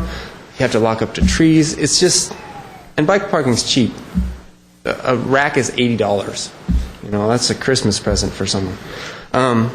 So this plan does a really great job at just touching on a lot of great things that could really help pedestrians and cyclists. And so Colin's done a great job. I'd just like to thank him, and I'd like you guys to really thank all of you for hearing this tonight. And so thank you. Great. Thanks very much. Hannah Lazarus. Hi, thanks for having this hearing. Anyway, I'm Hannah Lazarus. I live in South Glendale. I've been there for 2 years. I bicycle commute to work. I would also walk if the route were more pleasant. I think it's a wonderful pace to explore your city, notice more things. I certainly frequent a lot more businesses and explore a lot more businesses when I'm on my bicycle or walking. Just so much easier. And I also wanted to make a point about education. It's a little bit daunting to be on trafficy roads, especially in Glendale in the city of Los Angeles. I was a bit intimidated by it when I first moved here, even though I'd been bicycle commuting in Chicago for several years before I moved here. I was lucky enough to take a class at CICLE, C-I-C-L-E, an organization in Cypress Park, and it made me feel much more comfortable on the streets. I know we were talking a bit about education for junior high, high school, elementary schools, all schools in Glendale, which is a wonderful idea. Also, adult education. I see so many adults on the streets, on the sidewalks, going the wrong way. They want a bicycle. I'm sure they want to be safe about it, and they're not sure how to do it. My mom visited me, and she said, "How do I pass this bicyclist?" She's not used to driving around bicyclists, and I said, "Speed up and honk."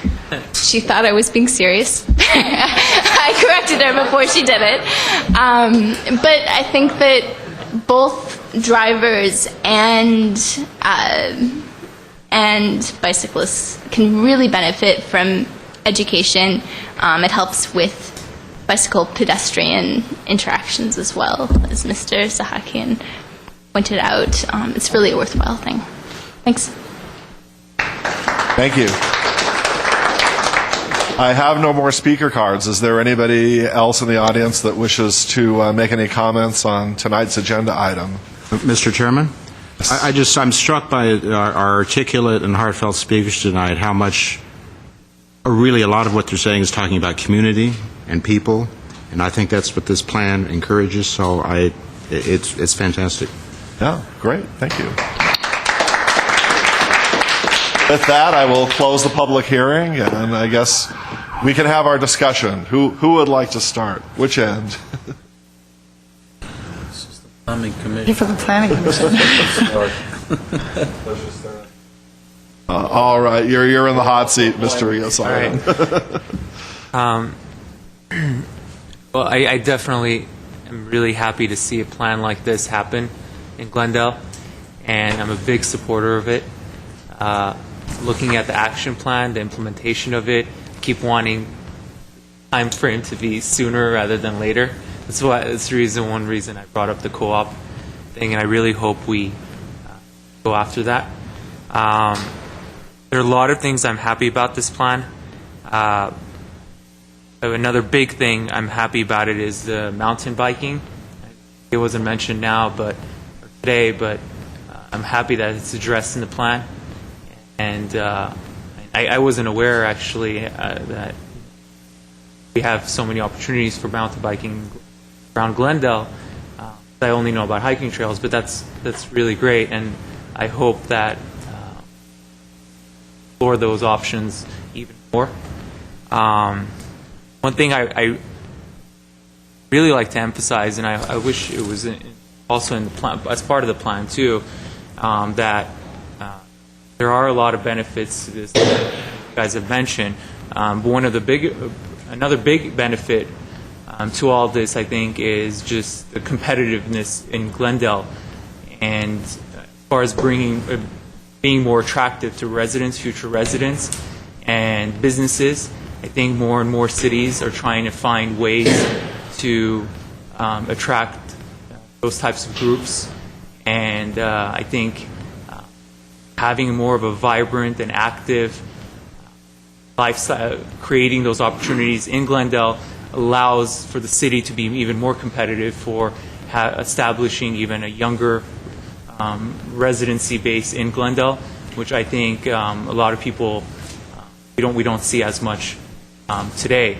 And I think as far as businesses as well, businesses like to locate in places where they like to see a city is really active in a lot of sorts of things, and they're doing a lot for their community and creating a lot of opportunities for residents to do a lot of recreational activities. So this will play a big part of it, in my opinion, and it will go a long ways to do that.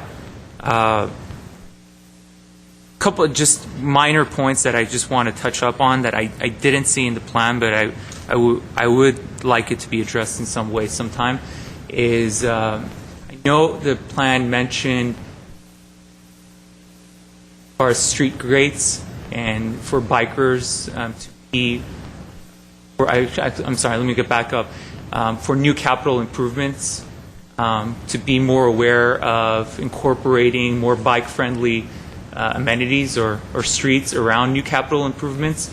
I know just biking, from my own experience, there's a lot of street grates that are unsafe to bikers because of the vertical shape of them.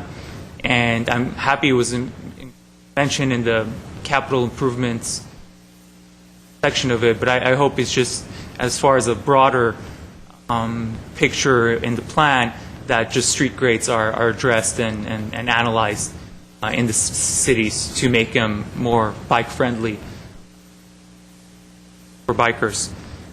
And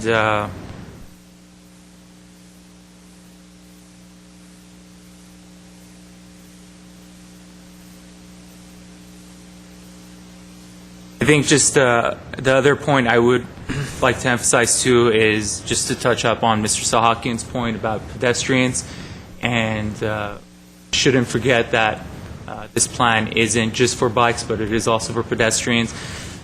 There are a lot of sidewalks in the city that don't even exist in some parts of neighborhoods. I know where my sister lives in Oakmont Country Club area, there's entire areas that don't have sidewalks, and they literally have to walk on the street with their baby or my one-year-old nephew. So it's just really unsafe areas, but they live in an area where it's within a 1 mile radius.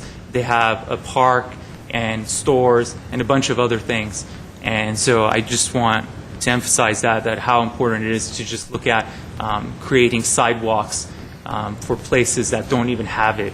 And there's a lot of locations in the city that don't, and there are a lot of opportunities for that, not just to look at bike infrastructure, but also just general pedestrian things like that. And just last point, I just hope the co-ops is incorporated into the action plan and done sooner. And that's about it. Thank you. Hey, thank you. Not sure I can be real additive. I'd like to compliment and thank all of the speakers for not only speaking tonight and staying so deeply involved in the project, but all the hard work that they've done in the prior meetings working with Colin.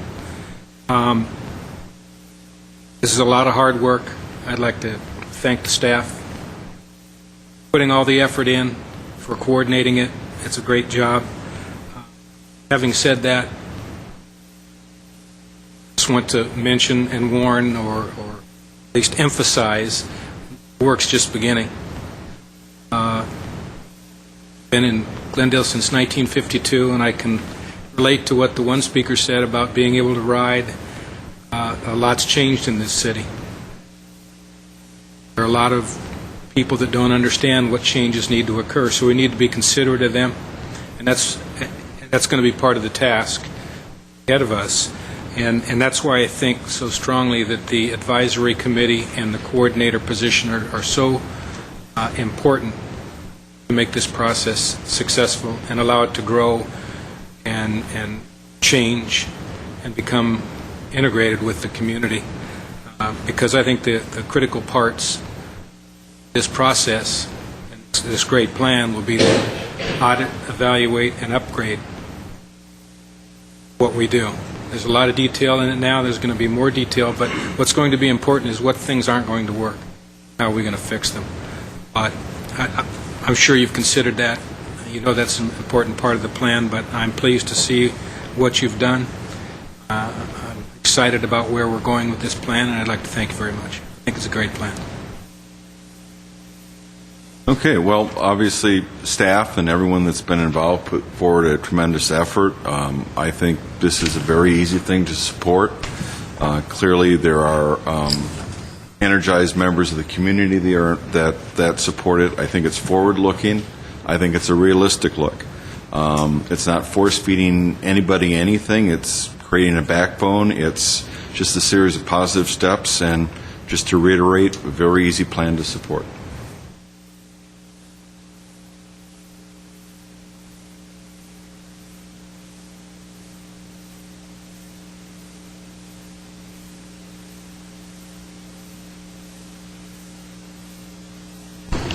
As well as LA County for providing the place grant in the first place. I'm perfectly happy to support the plan and give it my endorsement as is. I do have a few comments to provide, if you'll allow me. I think that, the real critical thing for everybody to understand is the comment you made earliest, Colin, about that these are multiple things that have to all happen together. And that's the critical thing, is that we have to have education coupled with enforcement, have to have the evaluation coupled with the engineering. So focusing on having all of those things and making forward progress on all of them continuously is an important part of the ongoing process of this plan, the implementation of this plan. So I just wanted to comment on a couple of specific things. One is that the smart growth land use policies. Now, it's covered in here, and that's nice. But I would personally prefer a little bit more enlargement of that, and even some granularity in terms of understanding what exactly are some of those policies. What might they look like in the Glendale of the future, so that we can have some real clear benchmarks in terms of how to strive for that. Because without having smart growth land policies, you won't necessarily have the core density of people necessary to really create the full Safe Streets initiative. So that's something that I just encourage a little bit more development of or fleshing out of. And finally, evaluation. One of the speakers commented on the evaluation and how important that is, and I want to echo that very strongly. And one of the things that would be nice to include in this plan, if possible, is some very specific metrics that we can use as guidelines to measure the success of this over the years. Just things like the number of bicyclists on X street, or that street, or what percentage increase in pedestrians, things like that. So we can have very specific goals as metrics to be able to judge and evaluate the performance of the plan. So that's it. Otherwise, I'm perfectly happy to give my unqualified support. So, thank you. Here to go. I'll go last. I can do that. Thank you. I can do that. Well done. Good job. A lot of hard work. And it's a tough sell, honestly. It's about quality of life. It's as simple as that, and you cannot turn down a plan that's going to improve the quality of Glendale residents or any other city. Now, having said that, we also need to realize and recognize the other issues and problems we have in the city. One is traffic. The other one is parking. And we can't just ignore those issues. It's a very tough balancing act, and it needs to be approached and implemented very carefully so we don't face an uprising from the businesses who will threaten to bail out or residents that are unhappy with it. A good example was in Burbank, where they had a nice plan and the bike lane would have eliminated parking. The issue was dead within 24 hours because it was not communicated well to begin with, and of the impact to the residents.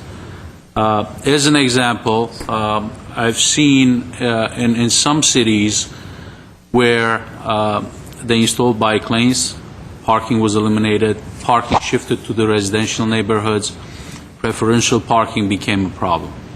These are things that you will be facing, and hopefully we can assist you and consult you and give you ideas on, but I would definitely recommend that it's analyzed and the dead horse is beat to death again and then implemented. Okay. That's one. Now, as far as implementing the whole plan as is, I do have a big issue with bicycles riding on sidewalks. And I cannot, as a transportation engineer myself, I cannot and I can't see that happening safely, honestly, especially with motorist behavior and bicycle rider behavior in our city. I live at a corner where every Sunday I see at least 400 to 500 bicyclists. It's an always stop sign intersection. Not a single bicyclist stops. Every one of them is coming down on mountain, on that hill, probably 40 to 45 miles per hour. It's not just the motorists that I'm concerned with. I'm also concerned about bad bicyclists. I ride bicycles myself. The other thing that I would caution you, and the number one complaint of a hiker is I hate mountain bicycles riders because they come down the hill so fast that one of these days I'm going to get just swiped by one of them. I had a close call myself. It's a great program. I like it. But again, we need to discuss it and very carefully approach it. Okay. As far as the 5 E's, they all need to be implemented all together at the same time, but I would emphasize on education. And I think that's why it's number one on the list. The reason is, we like it or not, the behavior of motorists in our city is different than any other normal city. It is. It could be the population, the age, it could be many different factors. So before putting a bike lane on Glen Oaks Boulevard, the education campaign should be so intensive to let these people know that, listen, I mean, you're going 65 miles per hour on Glen Oaks Boulevard. Now you have a bike lane to your right, okay? You need to be more careful than you were. It's as simple as that. And unfortunately, enforcement is going to be an issue. As much as we'd like to enforce and maybe generate money from these programs, our police department's #1 priority is crime suppression. It's as simple as that. I mean, if we want to go out write tickets, you can write probably a couple of thousand tickets a day of people just texting and speaking on their cell phones, honestly. So do I think that we're going to be able to enforce 100% these bicyclists? I would be lying to myself. I would be lying to you. That's not going to be the priority of our police department. And it is a very important component. So if we're talking about adding a staff member or having a committee or what have you, maybe there should be a bike detail on the police department. I don't know if there are grants for that or not, so that would be a recommendation also. You need dedicated people that can oversee basically the safety of this program, and at the same time they can present accountability and they can evaluate the program. Because the people who can honestly evaluate the program, they're the ones that are hitting the pavement and they're observing and seeing what's happening out there, and not just some statistics on paper.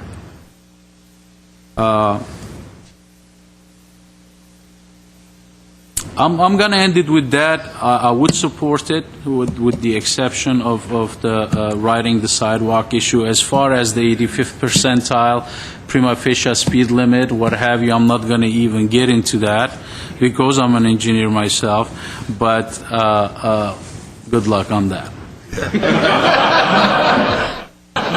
Commissioner, you can... Very good. Well, back in May of 2009, the City of Glendale hosted a traffic and pedestrian safety workshop, a seminar, which had the collaborative efforts of the UC Berkeley Office of Traffic Safety, the Federal Highway Administration, Department of Public Health, California Walks. It was a very unique workshop, bringing the community together. The city engineers, residents, stakeholders, people in the community who really wanted to start improving what was happening in the city of Glendale, and we all knew what was happening in the city of Glendale. We didn't like what we were seeing with the accidents. From that, the workshop encouraged the attendees to go out, and if there was one big point coming from it, was to go out, to reach out to your community, to whatever circle you happen to be involved in, and make a difference. And at the time, Councilman Najarian said that this workshop, this seminar workshop, are not the end of the city's efforts towards making our city safe. Rather, it is one step with many other steps to follow. And those words resonate because the work of the Safe and Healthy Streets, all the work that's gone into it is another, it resonates. It's exactly what we need to be doing, which is the community effort that's been done. It's outstanding, and having seen it myself, I am so impressed with the painstaking efforts made to reach out into the community, because that's where we're going to find our answers. From that workshop, we had many people who blossomed, I should say, graduated into do wonderful work for the city. One of them is in attendance here, Kara, who's gone on to do wonderful work at R.D. White. An inspiration to all. She's done a lot of great work for the school and the safe routes to school, and has encouraged also the private schools. I know Shamli and Armenian schools also now very, very involved in improving and in watching all of the improvements that are being made through this, and it's been wonderful. And I'm very excited to see this is exactly what this city needs. I'm all for it. And And I'd just like to include all of the schools again, because every child is special, no matter what school they're going to, and we need to keep a very watchful eye out on those that can't help themselves, the elderly and the children especially. So I am all for this. I won't take a lot of time. I endorse what my fellow commissioners have said. I fully support the program. I was on the corner of Kenneth and Sonora counting bikes, and worked with some of these sessions with Colin, went on the historic bike ride, and so I've seen it from the grassroots. It's been a great, seeing this come together has been great, and it's a nice product with these suggestions that come up here, so I do fully support the program. Okay, thank you. Now I get to go last. Okay. Again, I'm in general very supportive of everything that we've talked about here tonight. I've heard a few concerns that I think are definitely legitimate concerns that need to be passed up the line to the City Council. I think just to briefly go over some of those, the bikes on sidewalks issue, I think probably could use some more detail work and fleshing out. And again, it's going to be the policymakers on the City Council that ultimately will decide if they want to go there or not. I think the point is very well taken about including private schools in the planning along with public schools, and the fact that it is pedestrian and bike improvements that we were talking about, not just bicycle-centric, as some might get the impression. And I think it's also a good idea, as Commissioner Yasayan pointed out, to maybe be a little bit more inclusive and pulling together people from different stakeholder communities like the business community when we do form committees for this purpose. And also agree with Mr. Welch's comments that a lot of this is really, especially for the downtown area, has to do with density and being able to achieve enough density to be able to realistically support some of these things. It's always bad to read about some of the problems and accidents and incidents we have in Glendale, but it's even worse if it happens in your neighborhood or if it happens to people that you know.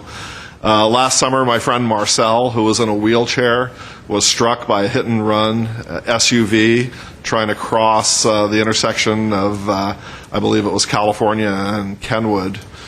And the only thing that saved him from being run over is that other people who were in the vicinity rushed out to help him. Some people actually started chasing the SUV on foot, didn't catch it. Other people helped pick up Marcel, who was lying in the middle of the street. He can't move without his wheelchair, and he was in danger of being struck by another vehicle. So all of these things come home to me on a quite personal level, and I really feel strongly that we need to move ahead with this plan and do everything we can to make the streets of Glendale safer and to promote more healthy alternative activities for our population. And I wanted to end just briefly by thanking a number of people. My colleagues have already expressed their thanks, but I wanted to start out by thanking Mayor Aaron Ajarian. 2 years ago, he was instrumental in coming up with some of these plans and ideas that got us to where we are right now. I'd really like to thank Colin for having done a tremendous job over the last couple of years, and I wish you could stay here in Glendale forever if there's some way we can steal you away. I'd like to thank the staff of the City of Glendale, not only in the capacity of their paid employment, but a number of staff members also volunteer their time for nothing. And I know in some of the activities I participated in, like the tree planting on Riverdale Maple and the historic bike ride and some of the other, and the pedestrian and bicycle count, I have seen city employees out there volunteering for no pay, doing this kind of work side by side with regular volunteers to help out, and I would especially like to commend them for that. And last of all, the public for showing up to all the meetings, for showing up to this meeting, for giving us your input. We couldn't do it without you. It's maybe sounds like a little bit of a cliche to say that, but wanted to acknowledge it. And thank you all for coming. And with that, I will close the public hearing. Mr. Chairman, as I stated earlier, we have a motion, but the first motion could be just moved by Commissioner Blank, second by Commissioner at the Transportation and Parking Commission, recommend adoption of the proposed Glendale Safe and Healthy Street Plan by the City Council, and then we'll take a vote on that, and then we'll substitute the Planning Commission for Transportation Parking Commission, if that is your discretion. Sure. Just a question on that. I'm assuming that if we all do vote for approval, that's going to include all of the various comments and caveats and warnings and modifications that we've discussed tonight. Yes, our staff team will go back and make some work on it, specifically the area of bicycles and sidewalks. We'll try to make sure that we work with City Attorney's Office to make sure that it's worded properly and that is taken out of the plan. If there's any other provision we can come up with, we will do that as part of the plan. Otherwise, all your comments, we all take good notes and we'll incorporate them as what you're recommending to the City Council. Also, the additional position, and again, I am concerned, like my colleague, not to create another layer. Existing staff, I believe they have the resources to accommodate studies and research. So that also, I would like to make a note of that as far as recommendation. Mr. Chairman, Commissioner Sahakian, ideally, once we have currently a budget concern in staffing different departments, so the Public Works Department will be assessing the staffing levels to meet the requirements, not the requirements of all the future plans, including this plan or any other plan that we're working on. So to the extent possible, as we go forward, because on a day-to-day basis we're designing streets, we're working for, again, the team of staff that is currently available, we will implement what we can. Areas that we're not able to fund, either we'll retain consultants, volunteers, as well as with a goal of having a position specifically dedicated to the implementation of the safe and healthy plan. And that's my concern. I mean, if it's grant funded, that's another issue, but times are tough right now. Understandably, we will do our best to, again, the idea is to implement as much of the plan based on not only staffing, but as you know, there's a major funding section that without that funding, we will not be able to do some of these things. Fortunately, we are successful in getting grants on an ongoing basis, so we should be able to implement a good portion of what is being recommended in the... Mr. Chair, I'd like to move 4A1. Do I hear a second? I second.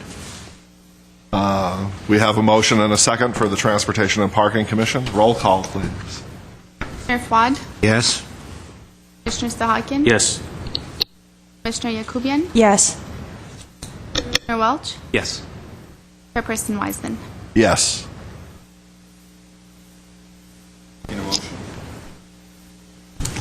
For the Planning Commission, seeking a motion.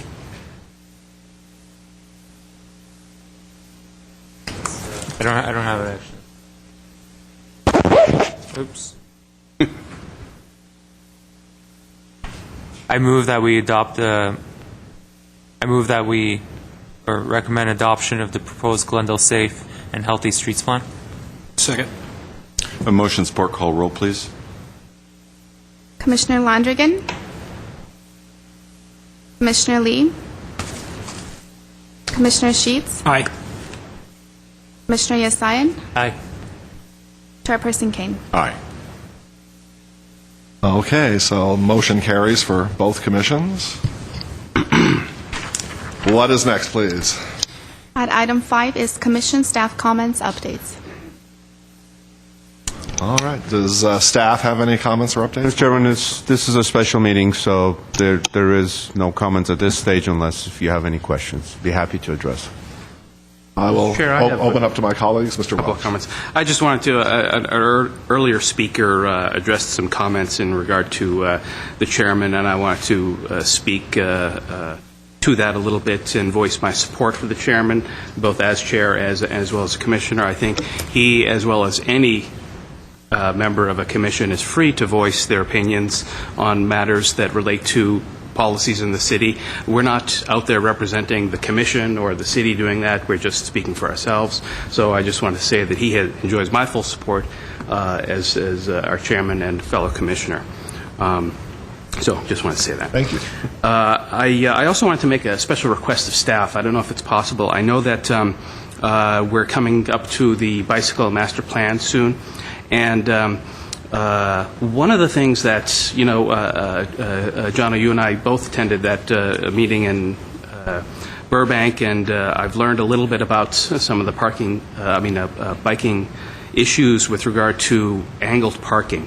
So I'd like to ask if that you could do a feasibility study of what it would take, or is it even possible, to convert Brand Boulevard into a back-in angled parking situation. Is there enough physical space? Is the distance wide enough, and things like that, to be able to accommodate both a bike lane and by changing the angle of the parking?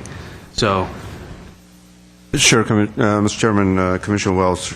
We are done. We've completed, just a quick update, completed our fieldwork on the bikeway master plan. I plan to bring it to the Commission for your review, at just the first review at the draft plan in either it will be March or April. Okay. And as part of that, we certainly will look into it. That has been one of our considerations in terms of looking into that option. It is somewhat different that some cities have done that when you have angled parking on a street. So we'll definitely check into that. Excellent. Thank you. Were there any other comments? Just one comment, Mr. Bagdanian.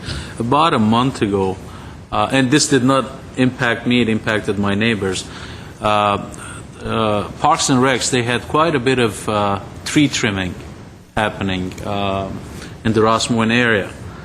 And on Mountain Avenue, after cutting or doing some detailed work on the trees, there were signs on the trees that do not park, there's sap coming down on top of you. Now that created a panic. I know at least 6-7 people came to me asking me, what's happening here? You know, we completely eliminated parking. When is the sap going to stop? You know, is it 1 day? Is it 2 day? So I think maybe it's for Park and Recs to do a public outreach and educate the people of the situation. Certainly we'll look into that. Okay. And also you have my support, 100%. Thank you, sir. Thank you. I appreciate it. Y'all do. And were there any other comments?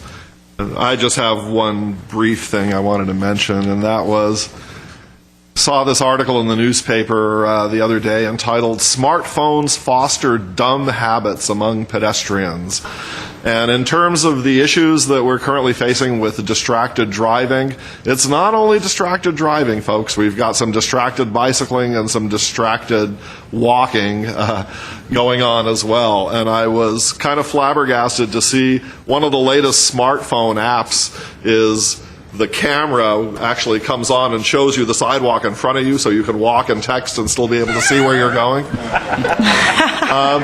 And it does sound funny, but in a way it's really not funny, because with the proliferation of these devices and the fact that it's not just drivers but also pedestrians that are using them, I think we have our work cut out for us in the next couple of years in dealing with the problems of distracted driving, and especially the recent Glendale Police Department operation that was reported in the Glendale News Press, indicating the huge number of drivers that are driving distracted.